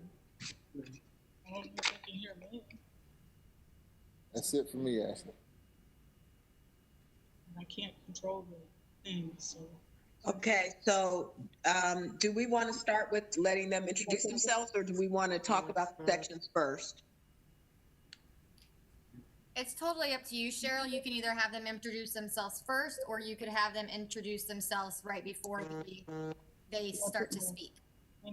Okay, let's start out by just kind of talking through the app. This is an acceleration application, and so consequently has to meet the requirements for acceleration, which is of course compelling need and facility. What do people have to say on that subject?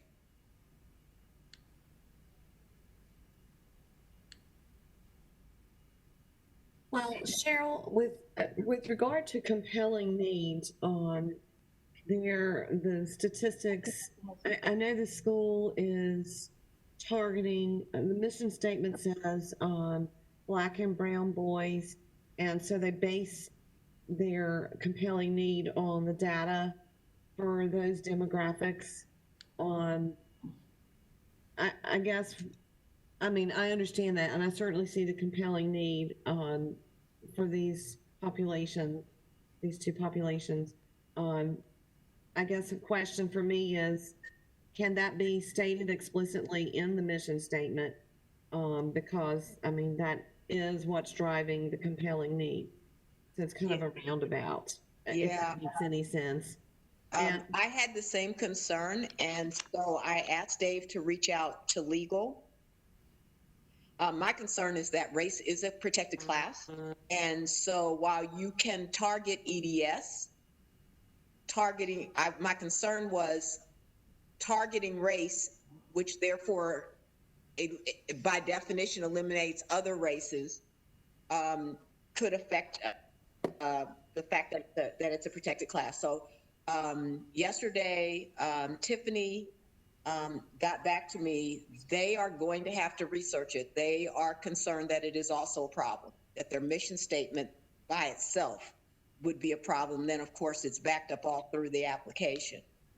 And Tiffany said that they need some time to research it, but that it is something that has to be looked into because there could be legal problems with the mission statement. I agree. I had a concern in that area, and I'm glad that to see the research is being done. I just wasn't sure how to handle that. And I made a note too, Madam Chair, that it was my concern as well. I totally sympathize with this mission. All their data is extremely compelling, and all of that, except that it has to be legal. Go ahead. This is Jen. I was going to say, I totally agree. I think it's a beautiful mission and vision. And I think we need to just check on the legalities of that before we go any further. So my suggestion on this one is that we don't go any further, that we move them to October. And I know we need one more school in October, like we need a hole in our heads, but legal really needs time to look in it. This was on the weekend that poor Tiffany was trying to research this, and they need time to look into it. And if their mission statement isn't legal, it's all the way through the application. It would have to be totally rewritten to address it. And it's not that they can't do what they want to do, it's how it's written. And so I would think, my suggestion would be that we don't do the interview today, that we wait until we hear from legal on whether or not this is even something we can consider. Can we at least allow them to introduce themselves? Yes, absolutely. Absolutely. And so I think I think it's Miss Alicia somebody, is the board chair. Yes, I'm here. Okay, please introduce your board. Absolutely. So I'll start with myself, and then I'll turn it over to the head of school, and then the vice chair. Excuse me for a second. Could you, if you're not speaking, could you please mute yourself? We're hearing background. Thank you. All right, go ahead, Ms. Watson. Absolutely. Thank you so much for having us, and thank you all for, first of all, considering this application. As mentioned before, my name is Felicia Watson, and I will be the founding board chair. Very excited about this mission, very passionate about this mission. I myself have 2 young Black, brown boys that are behind grade level, so this is a very near and dear topic to my heart. But really, really excited about the mission. We have a very passionate head of school that we have dedicated to this mission as well. And everyone on our board is extremely passionate. With that being said, I also want to share that I am a part of the corporate America community, so I don't have a strong educational background, but I do have a strong human resources background. Thank you all on behalf of Cisco for using WebEx, by the way. I work for Cisco Systems and have worked in their human resources department for the past 10 years.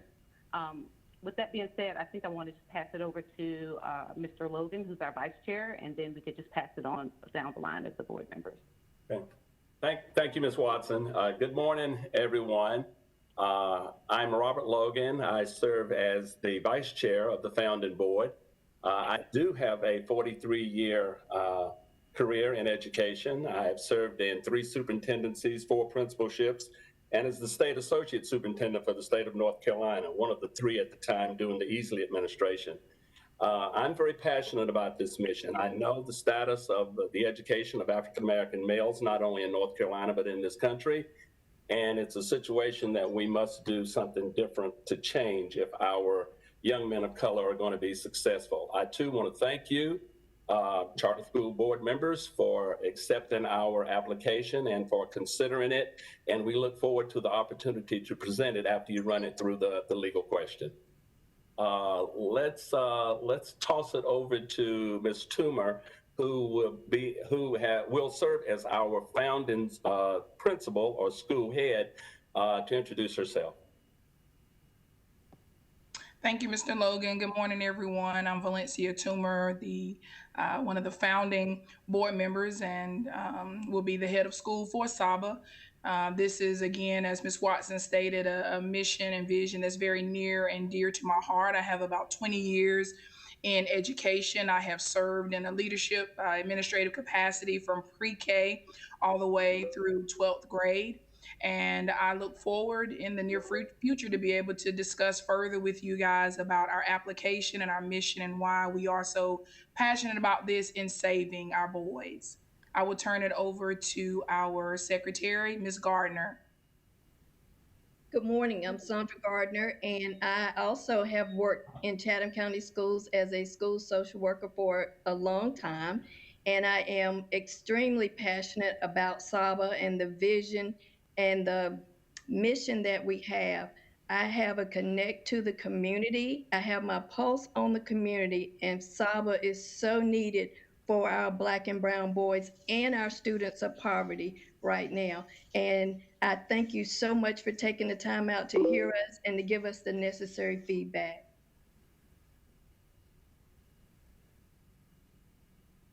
Is there anybody else on the board to speak?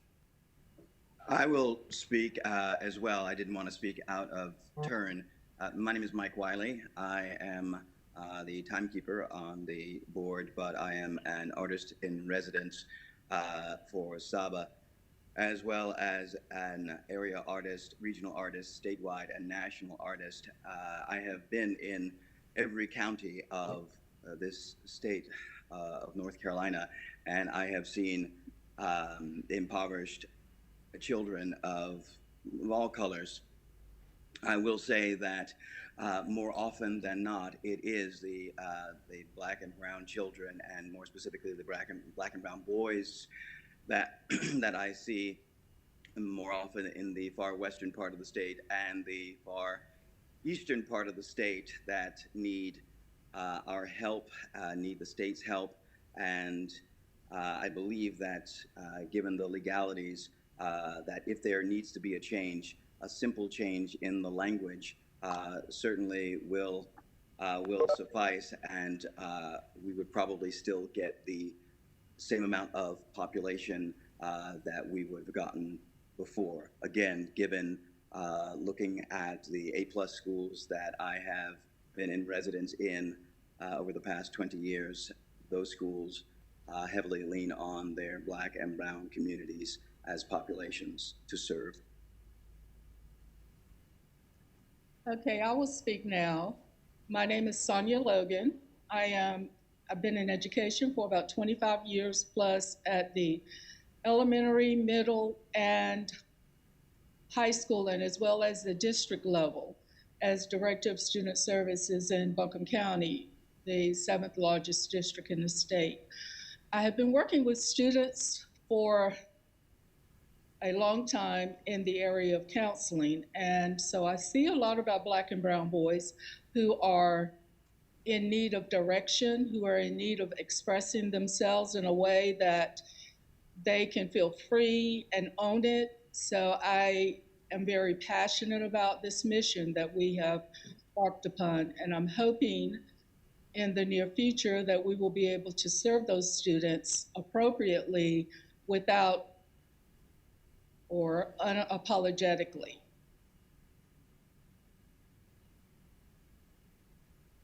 Anybody else on the board speak? Yes, I'll speak now. I'm sorry. My name is Tavares Toomer. I am currently the treasurer on SABA's board, and I have about 6 years of experience with working with nonprofit, and another 6 to 7 years of working in private as accounting. I'm here on the board to make sure this happened. I did attend school, all schooling through in Chatham County from K through 12. And I have recognized that boys need this school. So I am here on this board to make sure it gets kicked off. I'm hoping that you guys go in and see that legally this is okay.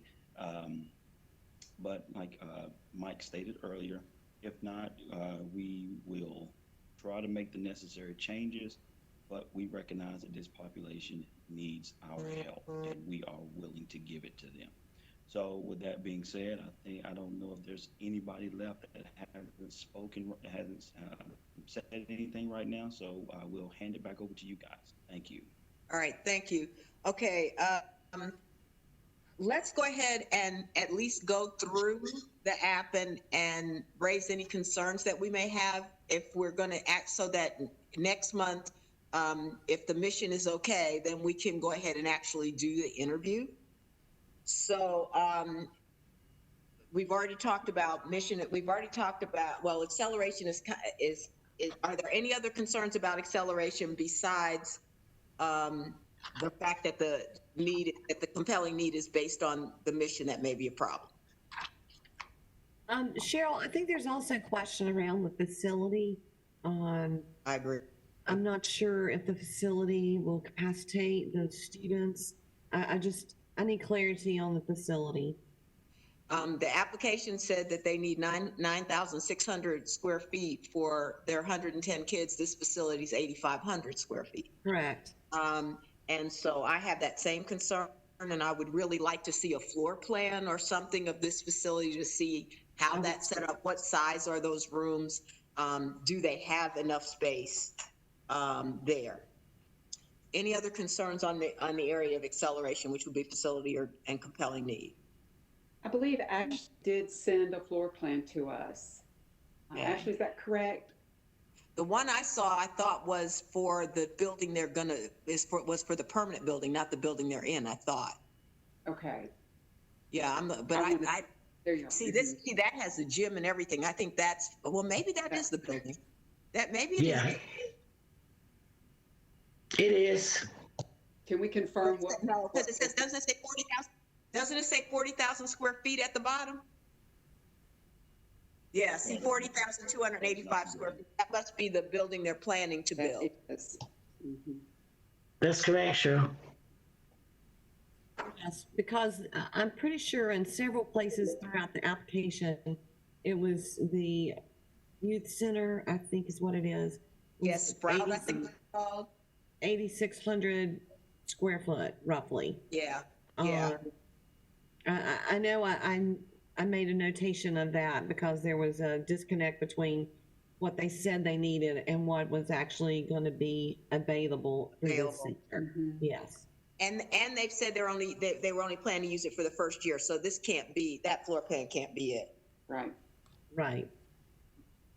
Okay, so we talked about the mission. Anything in the vision and goals, statement of goals and purposes and goals? Any concerns there? Carol, this is Bruce. I'm just going to go back real quick to the acceleration question. Okay. And it's nothing that they need to address per se today. I was just curious, given the uniqueness of the school, which I only agree with in terms of the need for a school like this. But they didn't identify any kind of partnerships that they might engage with outside organizations, nonprofits, local community organizations. It just seems to me like that would be something that I guess I would have somewhat expected that there would have been, particularly with the board who haven't, well, there's a lot of education experience in the board, not necessarily experience in building a charter school. And so just something I'm flagging as maybe something they can address down the road.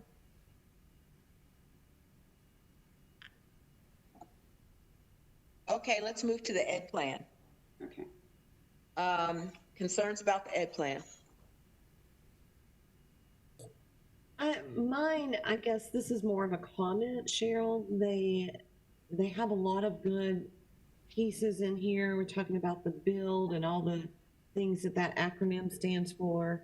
Then we're talking about the A+ ARDS program, the AVID, multiple intelligences, all of those which are great pieces, but how one thing that's missing is how does this work for male students, because this is a boys academy, but these didn't specify how do these particular things work for the male student, especially the Black and brown male student.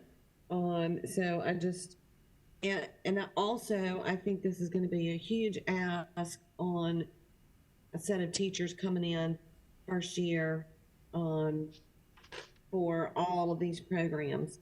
And the other piece to that is that they're starting with grades 3 through 5, which are 3 tested grades. Absolutely. For the first year with all of these components in place. I hope that makes sense. Yeah, I had similar concerns. They talk about how important third grade reading proficiency is, and that they anticipate that these students will start severely below grade level, but they're starting at third grade. Why wait till third then? Why would you wait? Why wouldn't you want to start earlier so that you don't get to, if third grade is the place that is the beginning of the prison education to prison pipeline, then why would you wait until third to start? Also, starting a school with tested grades when you know the kids are going to come in way below grade level can make it difficult for you to be able to keep your charter over time. And so I had that concern, and I really had a concern about, while I think the programs they want to use are all good, expecting teachers to walk in and after 5 days be able to do AVID, A+, CRT, Y-Core, trauma-informed teaching with love and logic, their curriculum, data-driven instruction, assessment, intervention, remediation, inquiry-based. That's a lot. That's a lot to expect teachers to be able to do after 5 days of training. Yes. Yes, this is Rita, and that was one of the main areas of my concern. The Ed Plan has a lot of strong components. They've been very intentional, but it's a very demanding slate of methodologies and instructional strategies, and I was concerned about the ability for teacher professional development to happen as it should and to be effective. But the main clarification I wanted to hear was teacher quality, the expectation upon hiring a teacher, because upon my reading of the plan, it sounds like they need to be dual licensed and come in able to teach EC as well as AIG as a regular classroom teacher. That may not be the case, but that's kind of what I read in the plan. I'd like that clarified.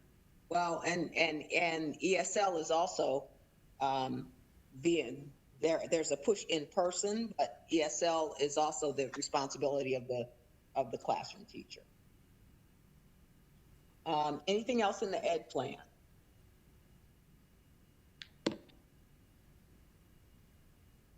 Okay, governance and capacity. Cheryl, just one question real quick. I'm sorry, on the Ed Plan. To do the NCA+, do you have to get prior approval? Do you start that for, how does that work? Do you start implementing the curriculum and then you get recognized as an NCA+ school? I'm not sure how that works.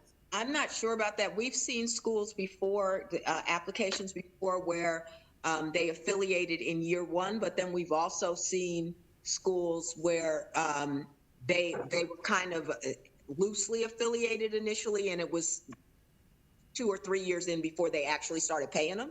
So I've seen both of those over time. But that would be something for them to explain, because I'm not exactly sure how that works. Yeah, what's that partnership going to be? Right. Thank you. Because they don't start paying until year 3.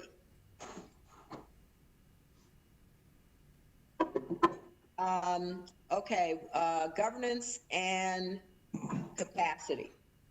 Cheryl, this is Lynn Kroger. Oh, go ahead. Go ahead, Lynn. Hi, Lynn. Hey.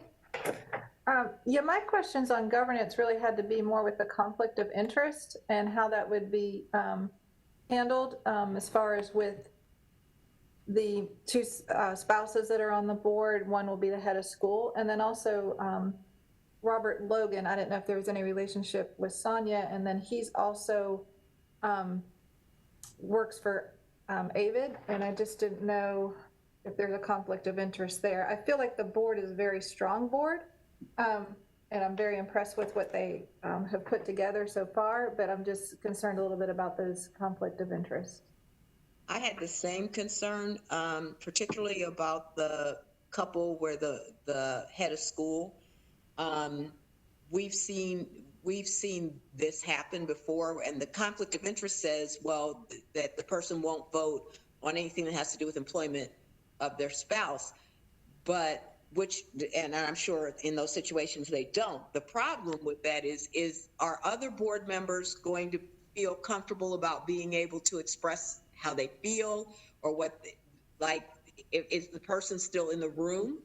Is that, the conflict of interest there is bigger than just not voting. And so I have some concerns about that the conflict of interest policy that they have isn't going to address some of those concerns. And I didn't even notice the two Logans, so we do need to know what that relationship is as well. And Cheryl, I'd noticed a couple things too. This is Stephen Walker. I felt like the governance was probably the weakest part of the application. There was some talk in there about reducing the board of directors meetings to 1 per quarter. I think, it almost seemed like there was this kind of, that the board's going to be very, very hands-off. And I don't think 1 per quarter matches up with what the requirements are. I think under the framework, you have to have at least 10 meetings a year. I saw in the organization chart, the assistant principal, it looked like the assistant principal was only over the custodian and food service staff, so I wasn't sure how that's going to work. I wasn't sure if the bylaws met the open meetings law or public records law requirements. And then the other thing that I noticed and legal may want to look into as they're looking into the mission statement was the hiring targets that were in the recruitment section, just to make sure. I'm not familiar with employment law at all, really, at least in that regards, on whether that would be something that's permissible as well.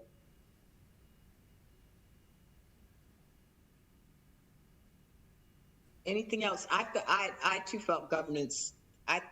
This board it's a phenomenal board in terms of experience, what they bring to the table. The application's well written. I do think that the governance section is the weakest part of it, and then the financial plan. But we'll get to that in a minute. Operations. Anything in operations? One question I had was in the narrative, budget narrative, it said teachers will be paid $47,000 a year, but in the actual budget, they were paying them $42,000. So because it said that they'll be paid $47,000 or 3% more than the district in the narrative. But then in the actual budget, they had them at $42,000. So I just kind of wondered why was that decision just financial in terms of just being able to make the budget work, or, because they're asking a lot of these teachers. They're asking an awful lot of these teachers. Sure, this is Rita, and I concur with that, as well as this is the section that brings up the fact that if the school does secure this facility for year 1, it looks like there'd have to be a move for year 2, so the school would have to relocate in the second year, which is, of course, not optimum.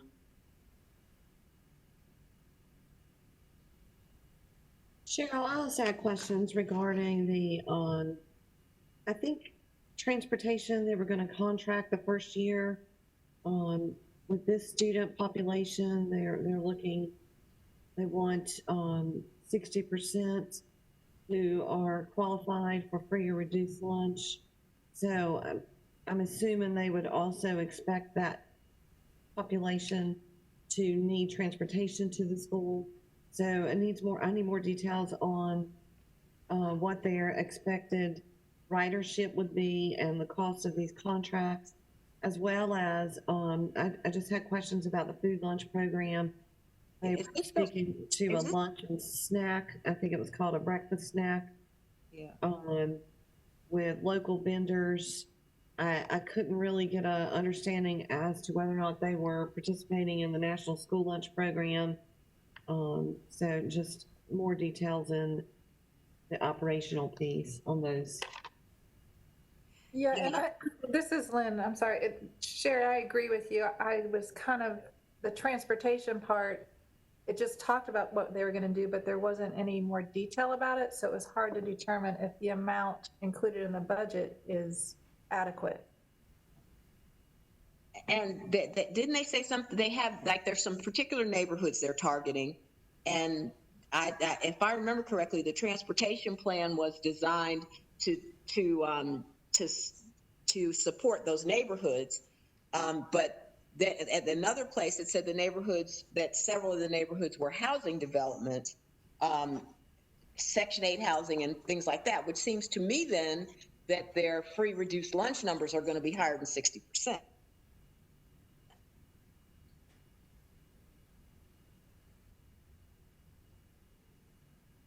All right, so let's move on to budget, because I saw some issues there.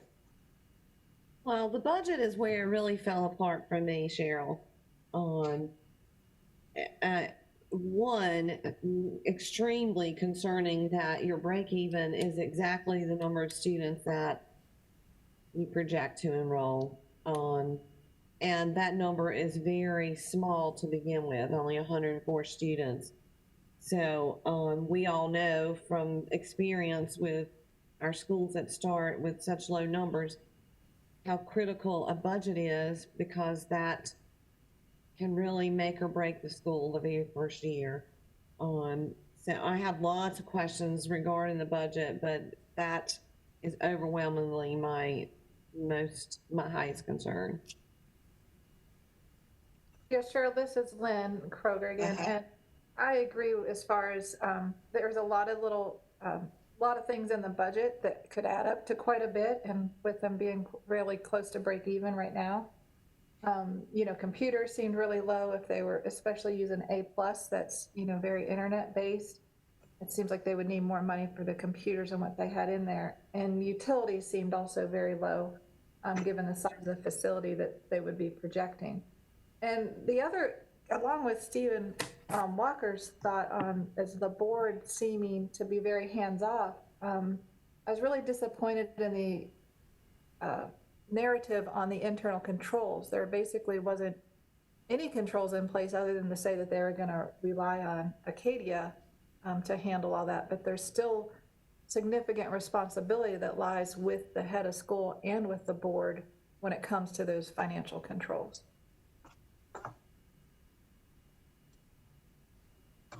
Was this the school that the surplus on the budget was $3,000 in year one? Yes, but that got changed actually to less, to about $900 some because their insurance was 13,000 when in the budget was only budgeted for 10. So they actually reduced that surplus of the 3,900 to only 900. Yeah, and we all know that won't work. So I do think that there are some severe budget issues here. That I don't know how you fix them, because I think there are other things that are under budgeted in that budget. I did notice the thing with the insurance, and I think there are some other things that are under budgeted, and they already only have $900 left over, which would mean the only way to kind of fix that is to have more children, because you need more revenue. There was a lot of talk about looking for grants and trying to find extra funds that way, but you have to plan as if that money's not guaranteed. So you've got to have a budget that works with what you can guarantee you will bring in. Yeah, Cheryl, like we mentioned earlier with the ed plan, the curriculum, all the programs that they were going to institute, but the staff development expenditures are very low. The instructional materials, the curriculum, supplies for music, art, the arts. I mean, you would think there would be a good chunk of money there. Those are basically nil. So there's lots of problematic pieces to the budget. I agree, and I wanted to follow up with what Cheryl said about the enrollment is so critical to making the budget work, and that's complicated by the fact that 45% of their proposed population would be Black males, which is only 5% of the LEA enrollment. Yeah, exactly. So they're very restricted in getting in the numbers they want of the targeted population they want, and the budget hinges on that. And they're counting on drawing from other counties as well, Wake, Durham, Orange, I think. I don't know how realistic that is if they're not providing transportation to those places. And Cheryl, in the narrative piece, they also mentioned the other charter schools have wait lists, but Yeah. that's where I kind of got off track because the mission was intentional for a particular group of at-risk boys, and Yeah. I really don't think that these charter schools have that same population. They don't. They don't. I mean, I know they don't. Yeah. So, you know, you can't say that you're going to rely on somebody else's wait list when this is really not the population that you want to serve anyway. And if you look at Chatham County itself, there's only 423 black and brown boys currently in grades 2 through 4. And if Saba enrolls 110 of them, that's 25% of Chatham's black and brown boy population. Yeah. Okay, so we've identified quite a few things. I don't know that if there's any benefit to getting answers to those today, but they are now aware of the things that we're going to want to talk about.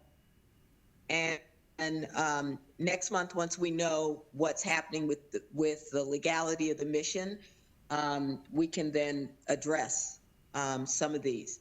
Does that work? Would anybody prefer to do something different? Oh, okay. Let's see.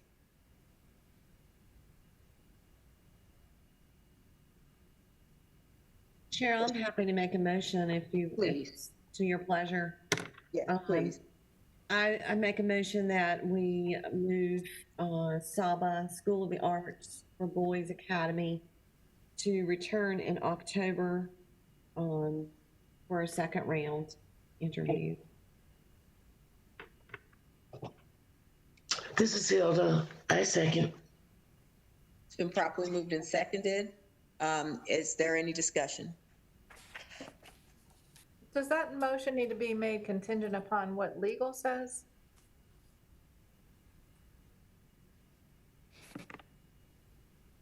We probably need to have them back one way or the other. Even if legal says that, we still have not given them a chance to speak. So we need to have them back one way or the other.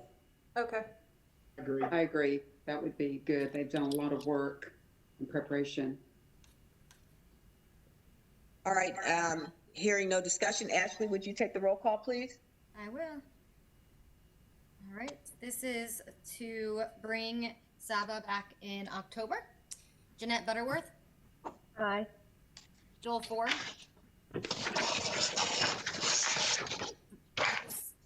Bruce Friend.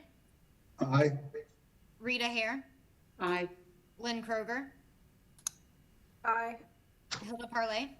I approve. Alex Quigley. Approve. Sherry Reeves. Aye. Cheryl Turner. Aye. Heather Van Cannon. Aye. Stephen Walker. Aye. Okay, it passes unanimously, and Saba, we will be in touch about getting you back here in October. Thank you all.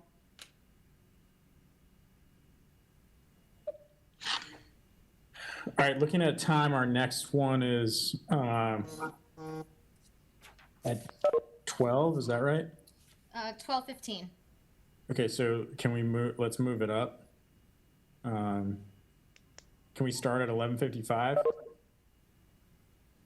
Yeah, I think so. Let's see. I think they're on the line, so that shouldn't be a problem. Well, and we can start and, you know, they can join when they're. I mean, you told, people know that they're supposed to be logged in beforehand, right? Yes. Yeah, so that's on them if they're not there. Okay, so is the board good with starting at 11:55? Hearing none? Yeah, works. Okay. Chairman Quigley, I have one, can I make one comment? This is kind of off subject. Yeah. Just if we have a little bit of time. Yeah. with all this funding, it's great that we're getting extra funding for COVID, from the state and from the federal government. But, when you think about what the Charter School Advisory Board is for, I'm kind of disappointed that we're not included on like how this money gets allocated and what formulas are used. Because when you really look at charter schools across the state, it's not necessarily equitable compared to the LEAs. When you look at several charters, because they put a spreadsheet out there that shows what the LEAs got versus what the local charters got, and if you compare it based on student population, it's not necessarily equitable. I don't know if anything can be done about it, but I don't want to just put that out there. And just kind of want everybody else's thoughts on. Yeah, I hadn't looked at the funds are allocated. data. Has anyone else looked at that?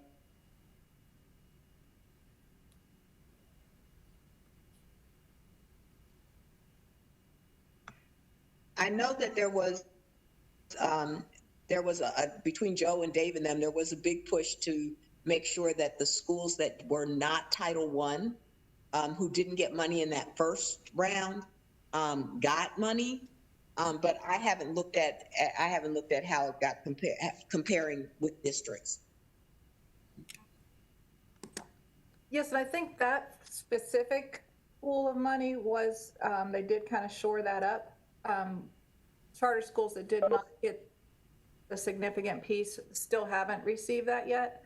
But it just seems like some of the other allocations weren't always, I don't know, I would have just thought that there would have been some input from us as an advisory board on how some of these funds could be equitably allocated to all schools.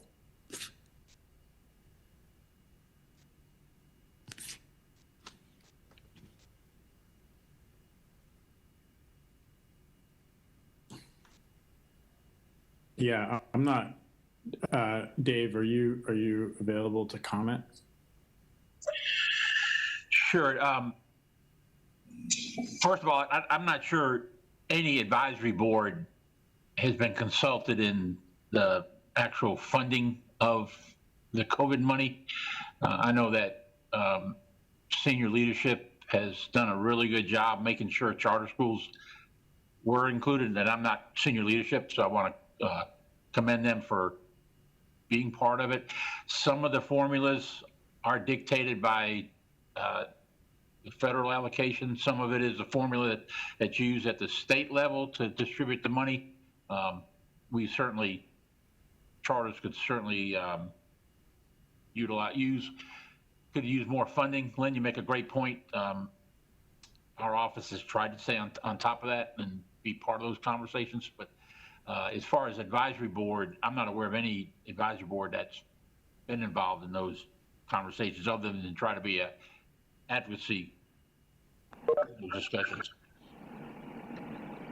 Yeah, this is Joe here. I'll chime in on that. I do agree that it would have been nice to get some additional feedback and input from the advisory board, but things were happening so darn quickly when it came to assuring we get funds appropriated and get recommendations to SB as quickly as possible that it relied on me helping Dave to be part of that recommendation piece. And we worked very hard with Lexis to come up with formulas that were as fair, as equitable as we could possibly make them.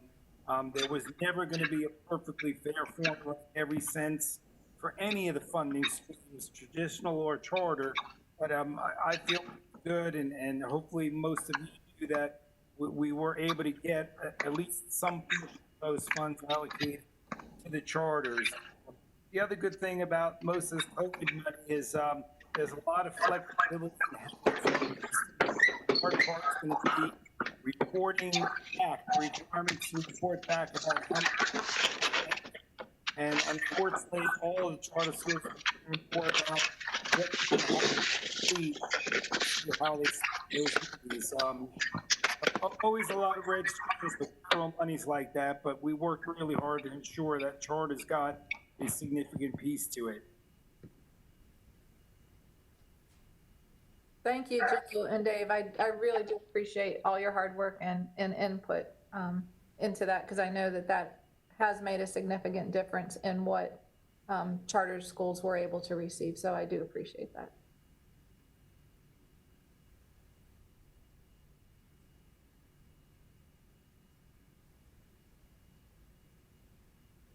All right, great. Why don't we just do 12 o'clock and we'll still be 15 minutes ahead of time? Does that sound good, everyone? All right, great. Let's do that.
All right, we back in business. Let's hit it. Let's do it. Yep, we're ready to go. All right, this is Falcon Academy coming to you this afternoon. Cumberland County, you see from the slide, there are roughly 2 other elementaries within the 5 to 7 miles that I was able to find, and there are 2 charter schools in Cumberland County. Next slide, Ashley.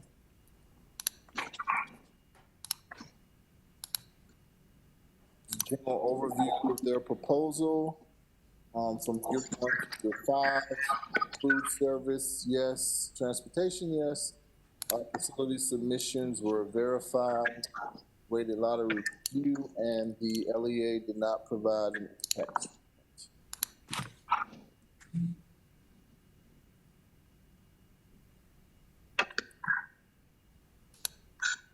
All right, Sherry, you're right.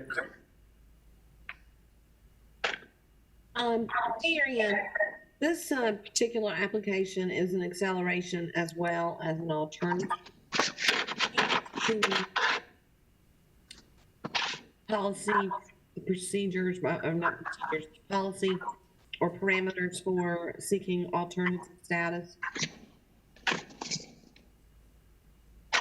you say that one more time for me? I'm sorry.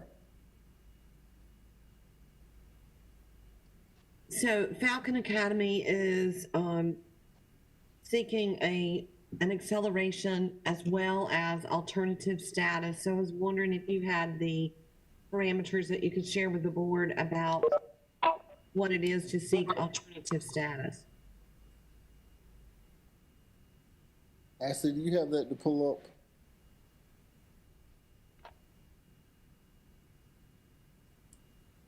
Let me look 1 second.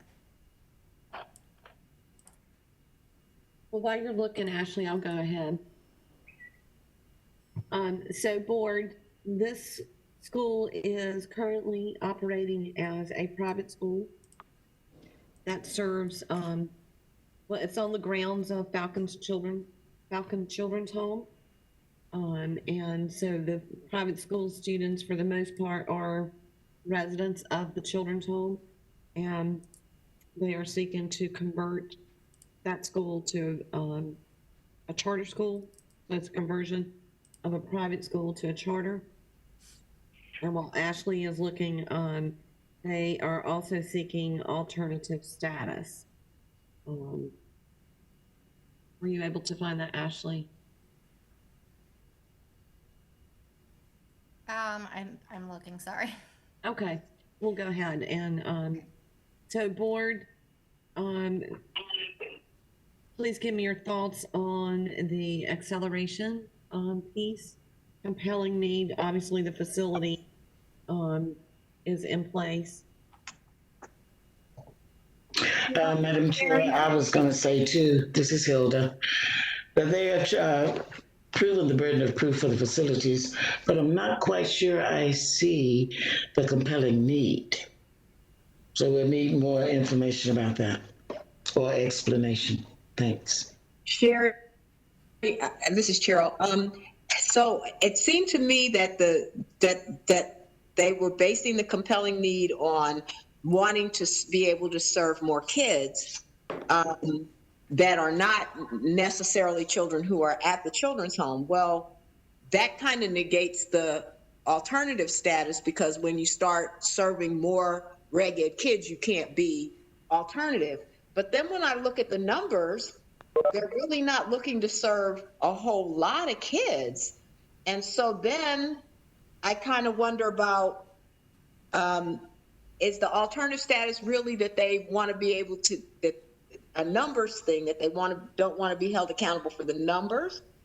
And then how do you, once you open it up outside of the children at the children's home, then how do you guarantee the kids at the children's home get in if you have more kids apply, that when you're only looking for 8 to 12 kids per grade? How do you guarantee that you could end up with kids from the outside in your kids from the children's home wouldn't even get in. So this is Rita, and my understanding is they would seek other at-risk students as far as enrollees outside of the children's home, that they want to remain a school that serves that population that experienced trauma or social, psychological needs, and that's the focus of the school and would remain the focus of the school, obviously, which is why it's alternative. So if they were reaching outside of that population, I did not read that in the application. Is that someone's understanding? Well, I had questions. Both of you bring up very good points. So for me, I do not feel that the application meets the parameters for an alternative school, but that's why I wanted the Office of Charter Schools to refresh me on that to make sure I'm not way off base. But like Cheryl said, you know, the first year you want 104 students. Well, when the application process or application period opens, you know, that opens it up for anyone. So as I said in the application, I know I'm rambling, I'm sorry, I'm trying to get my thoughts together, but in the applicant says, you know, that they have supported the local families, the local community, that other families want to be a part of the small school and the one-on-one individualized educational program that they have, but they are prohibited many times because of the tuition.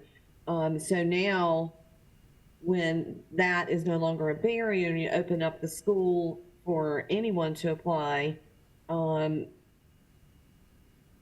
it's very, very likely that when that first student body is pulled because everybody gets an equal shot, then you, like Cheryl said, those students could be, the children's home students could be bumped out of the process. And then where do they go to school? Because the private school is for them to meet all of those special needs that they have.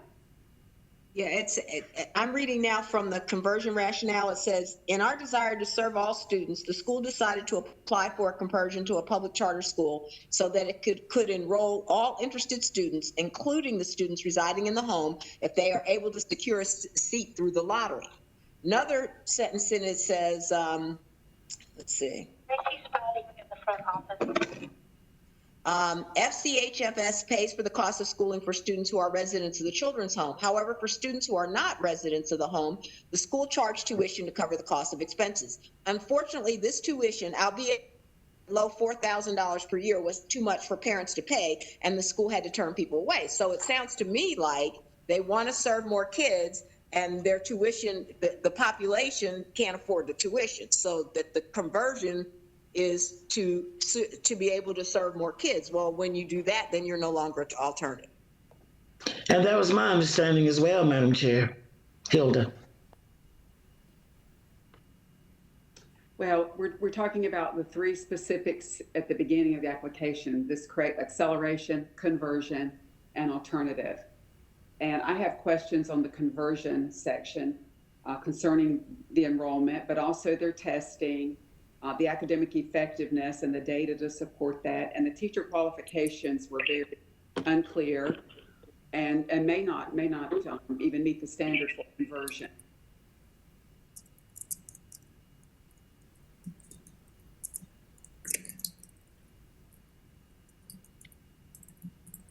So I believe we need to initially address the acceleration piece and going back to the facility on this. So we do know that there is a facility, but I have questions regarding the facility. I guess not, the facility is clearly available, but the partnership, if you will, between Falcon Children's Home and Family Services and potential charter school. It looks like FCHFS is going to provide the school at no cost for the first several years. I just, I guess I'm having a hard time with the fact that this is a private school on a private campus that now wants to become a public school, and everything is tied to this corporation, how these ties are broken, and, as was just mentioned a few minutes ago, how you potentially are now no longer serving the students that are living on this campus, if that makes sense. Harry, and it makes sense to me, and this is Bruce. I guess I would just go back to echo Hilda's comments as well. There's a compelling need for students to have a school like this. I think they've proven that. But that's different than a compelling need to be a charter school. And I guess that's where I'm not yet convinced. And it's maybe somewhat ironic to say this. Sometimes we have schools come before us where we think their enrollment numbers are too ambitious. In this case, I'm just concerned about, it's not the number, like 108 in the first year, the distribution of that number across 12 grade levels. I just think that, I think that compounds the difficulty of everything that we just talked about, which is because the numbers are so low per grade level, it actually probably increases the likelihood that the students who currently go to Falcon would lose a spot in the lottery.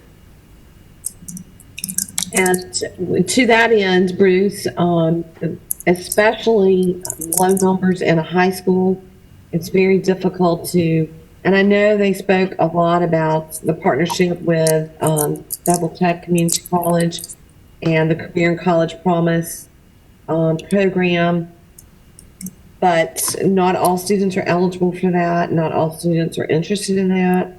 And when, 30, 40 kids in high school having teachers certified in all the areas for all the core subjects for teaching high school, that throws up a lot of red flags for me. Being able, to have a high school number that is so small, but to have adequately licensed teachers for those students. Yeah, I would agree. I'd be interested in, maybe they have this data, maybe this is something they can provide, part of the compelling need would be, so they said that, the tuition, albeit it's a low tuition, is still too much for many of the families who want to send their kids to the current school. Do they have any data on that? Do they have any historical data that shows that they've not enrolled a certain number of students because the tuition was too high? Well, I think it's part of their model to have small classroom size, and they are the size they want to be. They do have to make it work. But my question is, rather than give up their mission, they were a Christian school. I wondered if any of these families applied for opportunity scholarships and disability grants that would have allowed students to continue to attend or to attend at all, and the school maintain its mission and still have the support they need to get students there. I'd be interested in knowing if they encourage parents to apply and if any did and were awarded. Is mine not over there? So if it's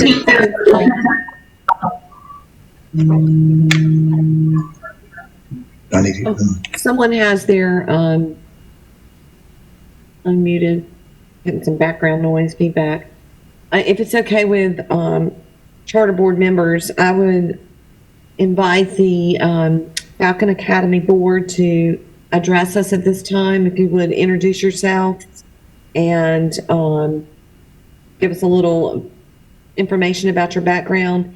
And once everybody has done that, then we'll start diving into some of the questions that CSAB has raised. I think for us initially, we've got to get over the hump of whether or not Falcon Academy meets the requirements for acceleration before we can proceed on deeper into the application. So at this time, the board chair would introduce himself and then roll it on down through the board members who are present, if you don't mind.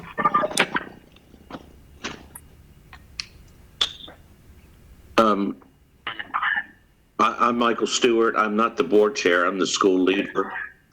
And I spoke to Darian last night. Our board chair had a medical emergency and is not able to be on the call. He felt like we needed to proceed. Okay, Mr. Stewart, if you just go ahead and give us your background, because you're currently the head of school for the private school, and I think the intent is for you to remain in that position. So if you just give us a little of your background.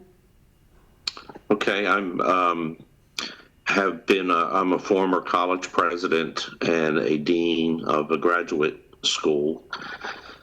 Has been my major background, and working in nonprofits almost all my life, and working with at-risk kids through several programs that I helped to initiate in Virginia and North Carolina particularly.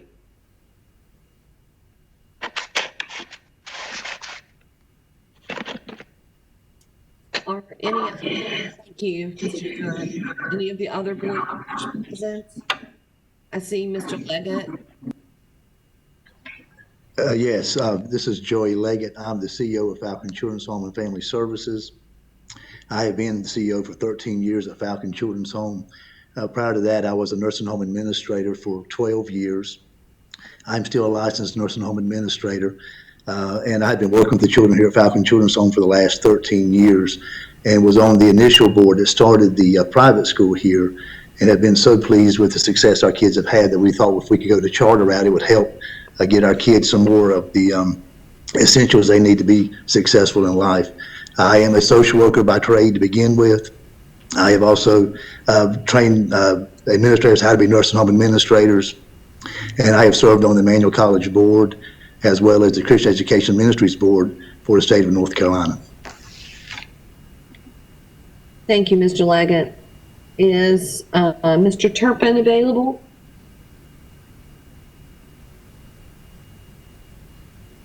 Ms. Thomas, I think I saw you earlier.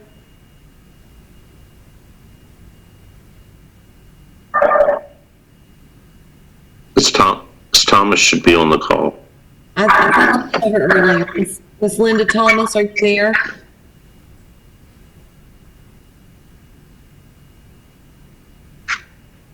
How about Mr. Burnett, Mr. Willie Burnett?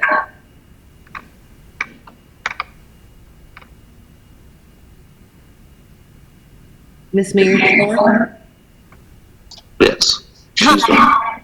Can you hear me? Yes. Okay. I'm Mary Clark, and I'm board. I'm clerk for Cape Fear High School, which also serves some of the students that go to the Falcon Christian Academy. And I just kind of do whatever they need me to do. I serve as the secretary for the board.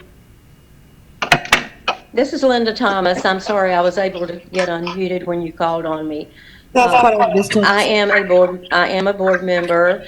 My background includes 24 years as the vice chairman of Craven County Board of Education, and also served for 8 years as the chair of the board of Emmanuel College.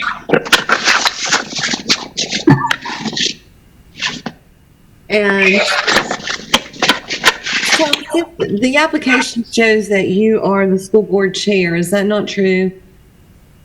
You're not the chair of this board? No, our chair is not able to be here today due to a medical emergency. I am not the chair. Who is the chair of the board? Brunt Hill. Okay, Sprunt Hill is the chair. Okay. Yes. So on the experience, I'm thinking school board chair means that's relation to your Craven County experience. Craven County, I served as vice chair. Vice chair, okay. Yes. Mm-hmm. And you live in? I live in Vanceboro. Mhm. Mm-hmm. So that's kind of a far piece from Falcon. Yes, it is, but I go to Falcon very often. Okay, so you have relationship Oh, yes. with the children's home there. Yes. Okay. And let's see, who else has, Mr. Strickland, are you out there? Yes, my name is Monty Strickland. I'm a 23-year educator. I'm a former teacher and current administrator. I'm a lifetime resident of Falcon, and I serve as the vice chair of the board. Okay. So, since the chairman is not available, are you going to be the one to answer our questions, Mr. Strickland? Yes, I will do that along with the school headmaster. Okay. And I think that covers everybody. So Mr. Turpin and Mr. Burnett, they're not available. I am trying to get Mayor Turpin now. This is Joey Leggett. I will try to get with him. He does do a plumbing job during the day with the school system. So I'll try to make sure we get it with him as soon as we can. All right, well, we're going to go ahead and open the floor to questions on Mr. Strickland. Share or state these questions for you as the board chair. Typically, when we are addressing a school, a board of directors for a potential school, we ask that the board members and the board chair typically, would take the lead on that. But we ask that the board respond to the questions and concerns, because clearly, if this license, if you will, is granted, you would be the ones that are responsible for making sure that the plan is carried out. So I guess the first question is, we're not convinced that there's a compelling need, and it really gets sticky when we're talking about opening up the application process so that anyone in the area who wants the small, kind of face-to-face, individualized instruction that your school has a reputation for providing. How, what happens when your children's home students are no longer allowed to attend Falcon Academy because other students in the area earn those seats. So if you could just start us there, what is the compelling need, and how have you thought about the impact to your own children's home students? Mr. Strickland?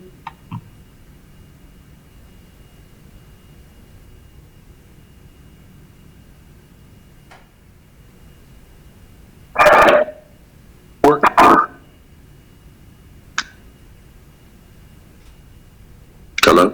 Mr. Strickland? Yeah.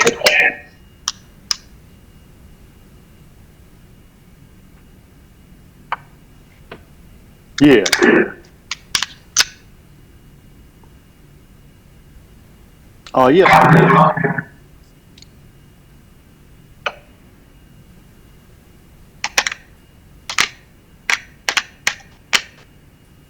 Mr. Strickland, please.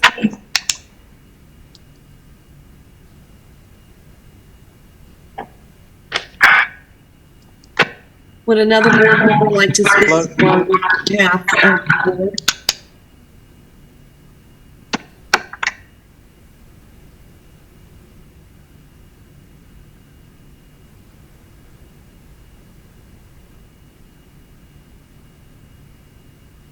I will speak to that. Actually, we are, not anticipating a huge number of students, but we do understand the lottery process and the fact that that could be a possibility. We do have some students who are in public school for various reasons. So we have given that some thought.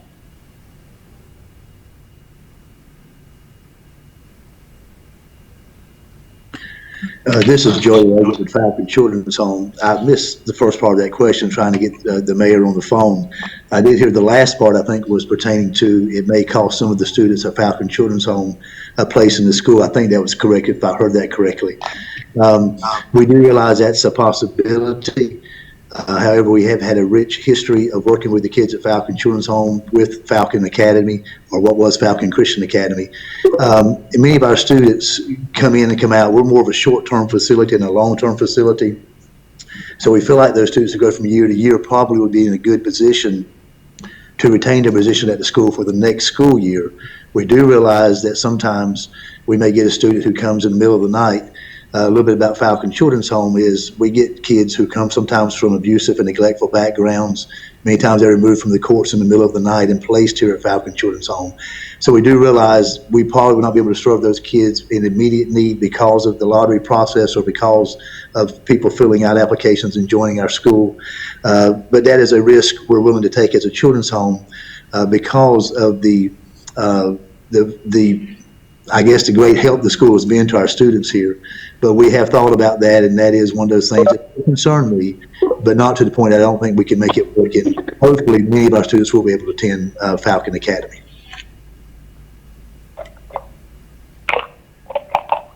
Mr. Leggett, that's the school's this right now is help those at-risk children that are at the children's home. And as you said, you get students throughout the year, whatever situation they're being pulled from and put with your children's home on.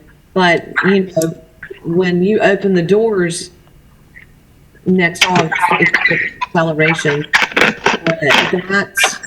you will have to open the doors with a full enrollment. So you would not have any means of taking new students in during the year, not to be funded on anyways.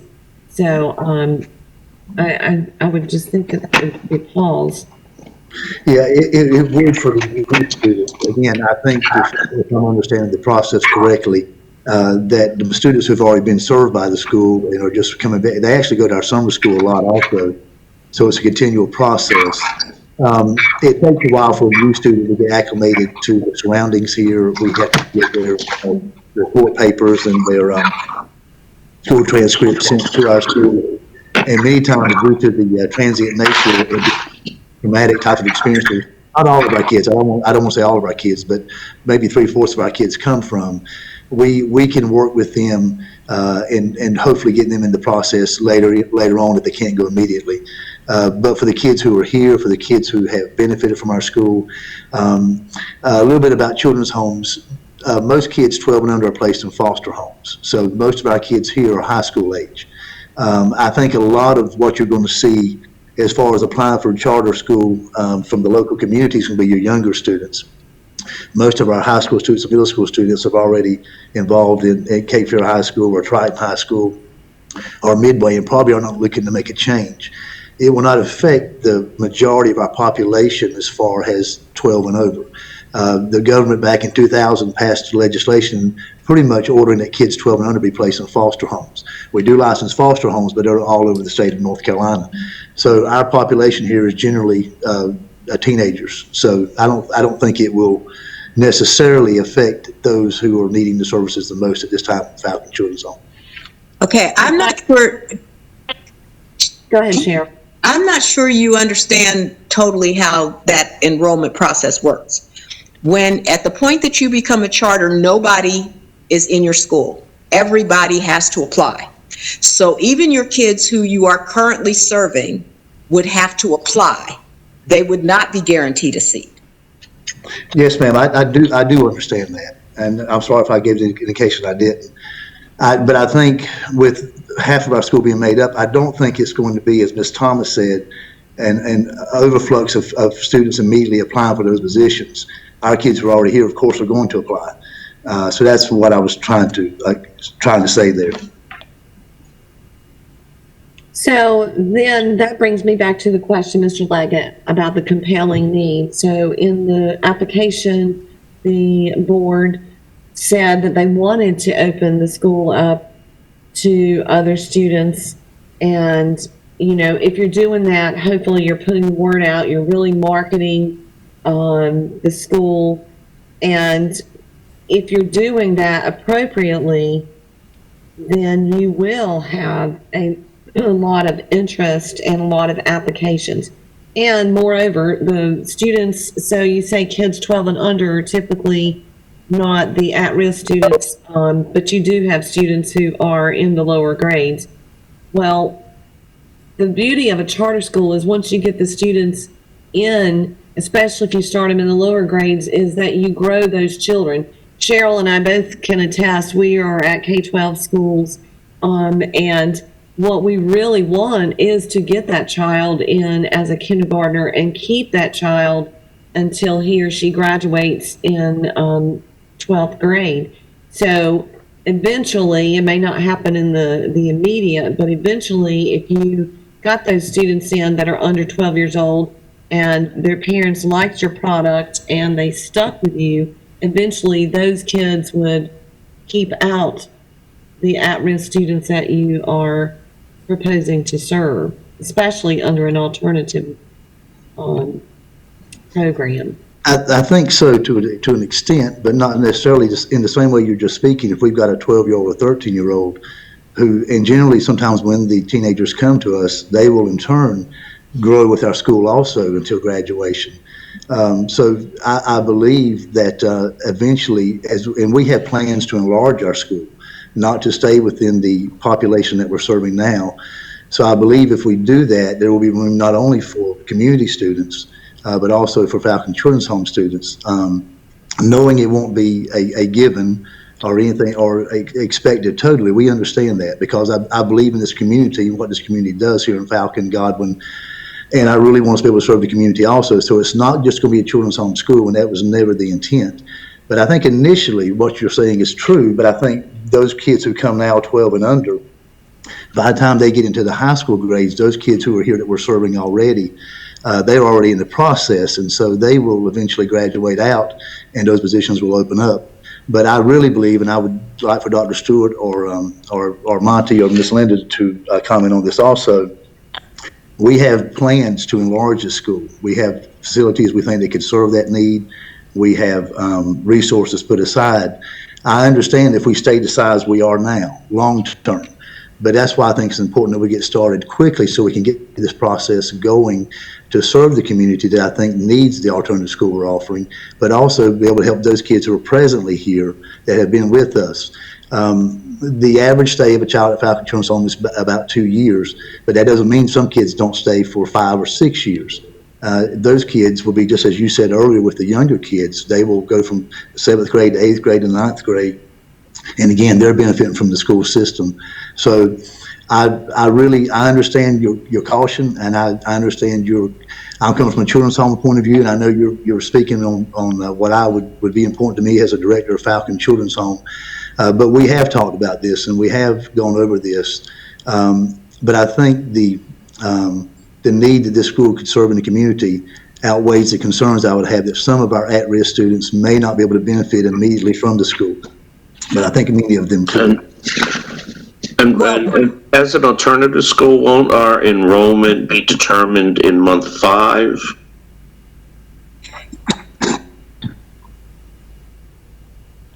If you take kids from outside, you're not going to be able to stay in alternative school. When you start pulling regular ed kids in, you're going to lose your alternative. You're not going to be in alternative school anymore.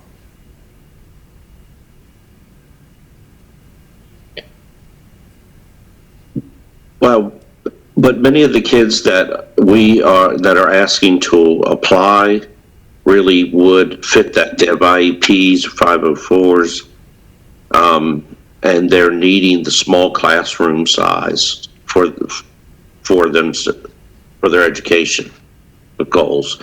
So I would say 50% of the students from the community that are applying now would fit that.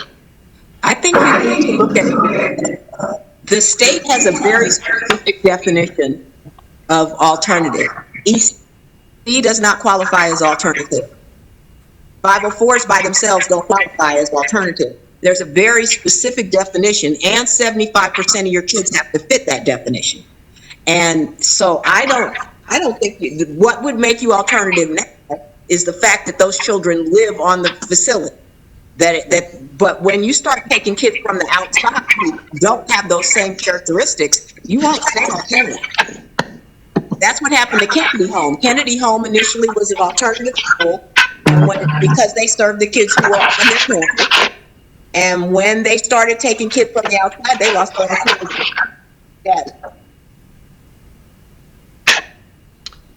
Well, it was our understanding that because about 80% of our students are in regular therapy, that was one of the qualifying marks.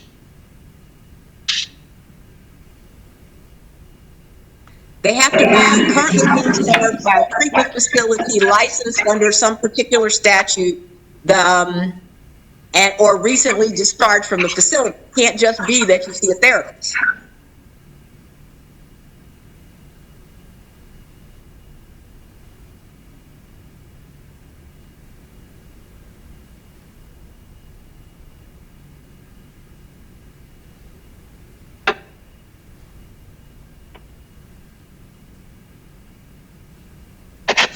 Do any other members of the charter board have further questions for Falcon Academy regarding the compelling need?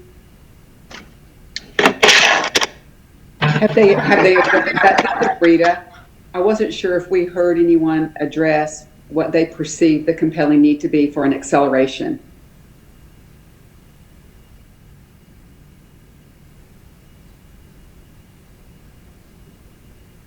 Good point, Ms. Hare. Could someone on the board speak to why this needs to be an acceleration? You're already serving this population.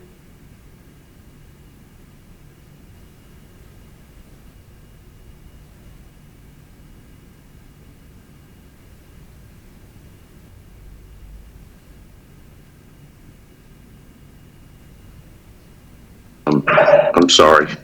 I thought I was unmuted. I think the reason is that it would help us to serve more students who are in the community. And that would, and because we have in place many of the components already that are needed. We have a facility, we have a national school lunch program. We have services for students. We have an educational program that's working for us, and I think that those are the reasons. I don't remember seeing a lot of information from a survey from community members requesting the school to expand. Does anyone recall seeing that in the application?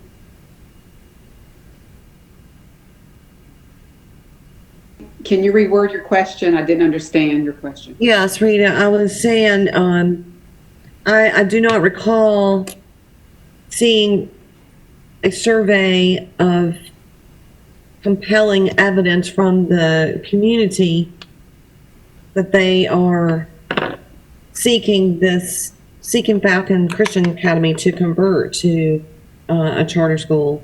I know the applicant spoke to the support from the community. I know as a children's home, there's a lot of support in the area for the children's home and its programs.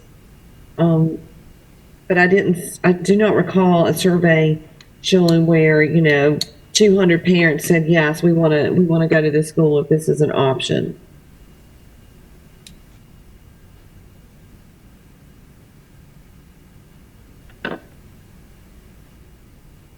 Sherry, can I make a motion? Sorry, I was speaking to a muted microphone. I'm sorry, this is Rita. I didn't see any such evidence. Only in the narrative, they state that families wanted to attend and were unable to, again, because they couldn't afford the tuition, but we're not sure if they applied for opportunity scholarships or disability grants, which would have been relevant in this case. Right. So, Can I make a motion? yes, please. I'd like to make a motion that we do not move Falcon Academy to ready to open status. This is Jeanette Butterworth. I'll second that. Okay, the motion has been made and seconded. Are there any points of discussion?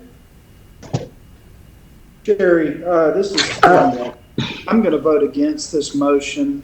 You know, I know the work that this children home does. I felt like their governance plan was good, that they checked the boxes. They were very familiar with the nonprofit rules and regulations. I thought, you know, the mission statement was good. I understand the small number of children and the, you know, issues kind of surrounding the alternative accountability.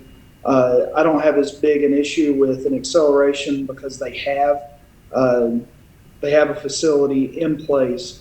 I think there has been some good points raised, but you know, I felt like this is a good school that we should move forward.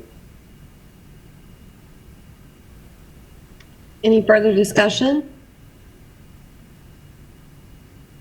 So the motion on the floor is to not move Falcon Academy forward.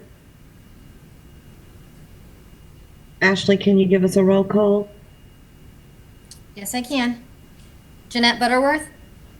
Aye. Joel Ford? Bruce Friend? I'm sorry, I was on mute. I actually had a question. May I, is it too late? No, go ahead. Can we pause Ashley on the vote? Go ahead, Bruce. This is just a technical question. We're voting on a motion not to move them forward. Is that, so that's contingent upon all of it lumped together, acceleration, qualification for being alternative, version, all of it together, correct? Correct. Okay. I'll support the motion. Aye. Rita Hare? Aye. Beth Kroger? Aye. Hilda Parlay? I approve. Alex Quigley? Aye. Sherry Reeves? Aye. Cheryl Turner? Aye. Heather Van Cannon?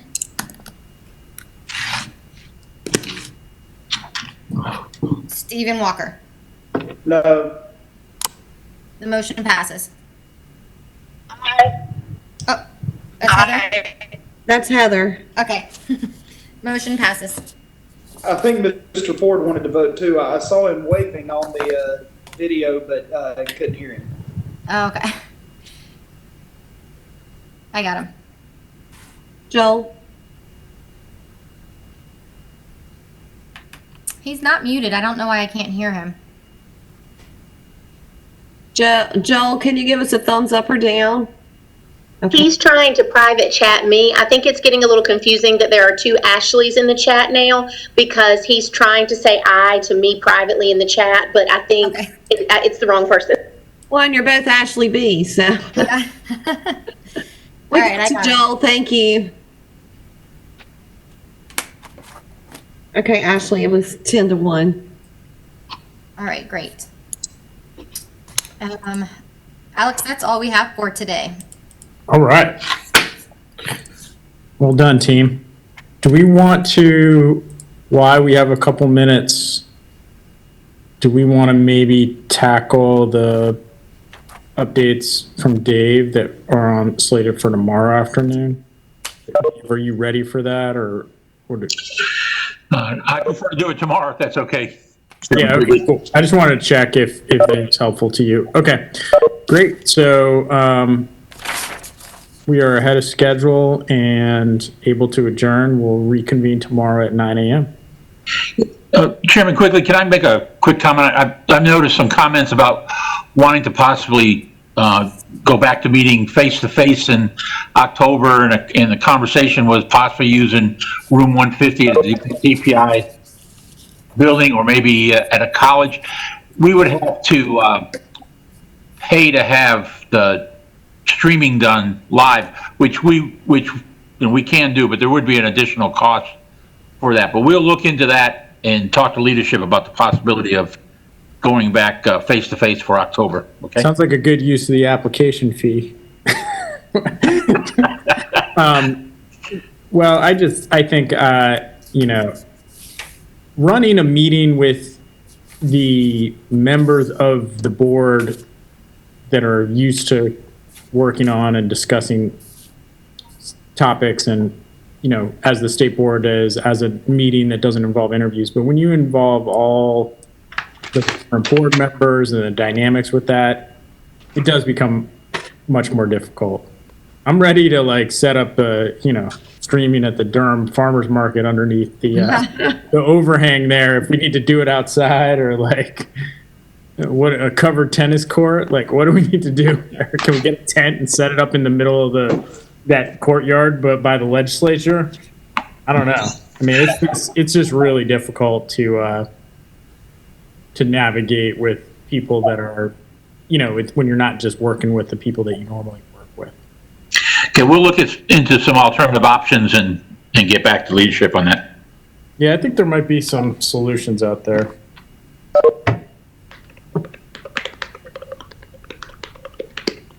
All right. Let's, if that's all, then Stephen, do you have a motion for us? Move we adjourn. All in favor? Aye. Oh, do we need a second? I second. Go to play. Hilda's enthusiastic. We'll see you all in the morning. Virtual. All right. Au revoir.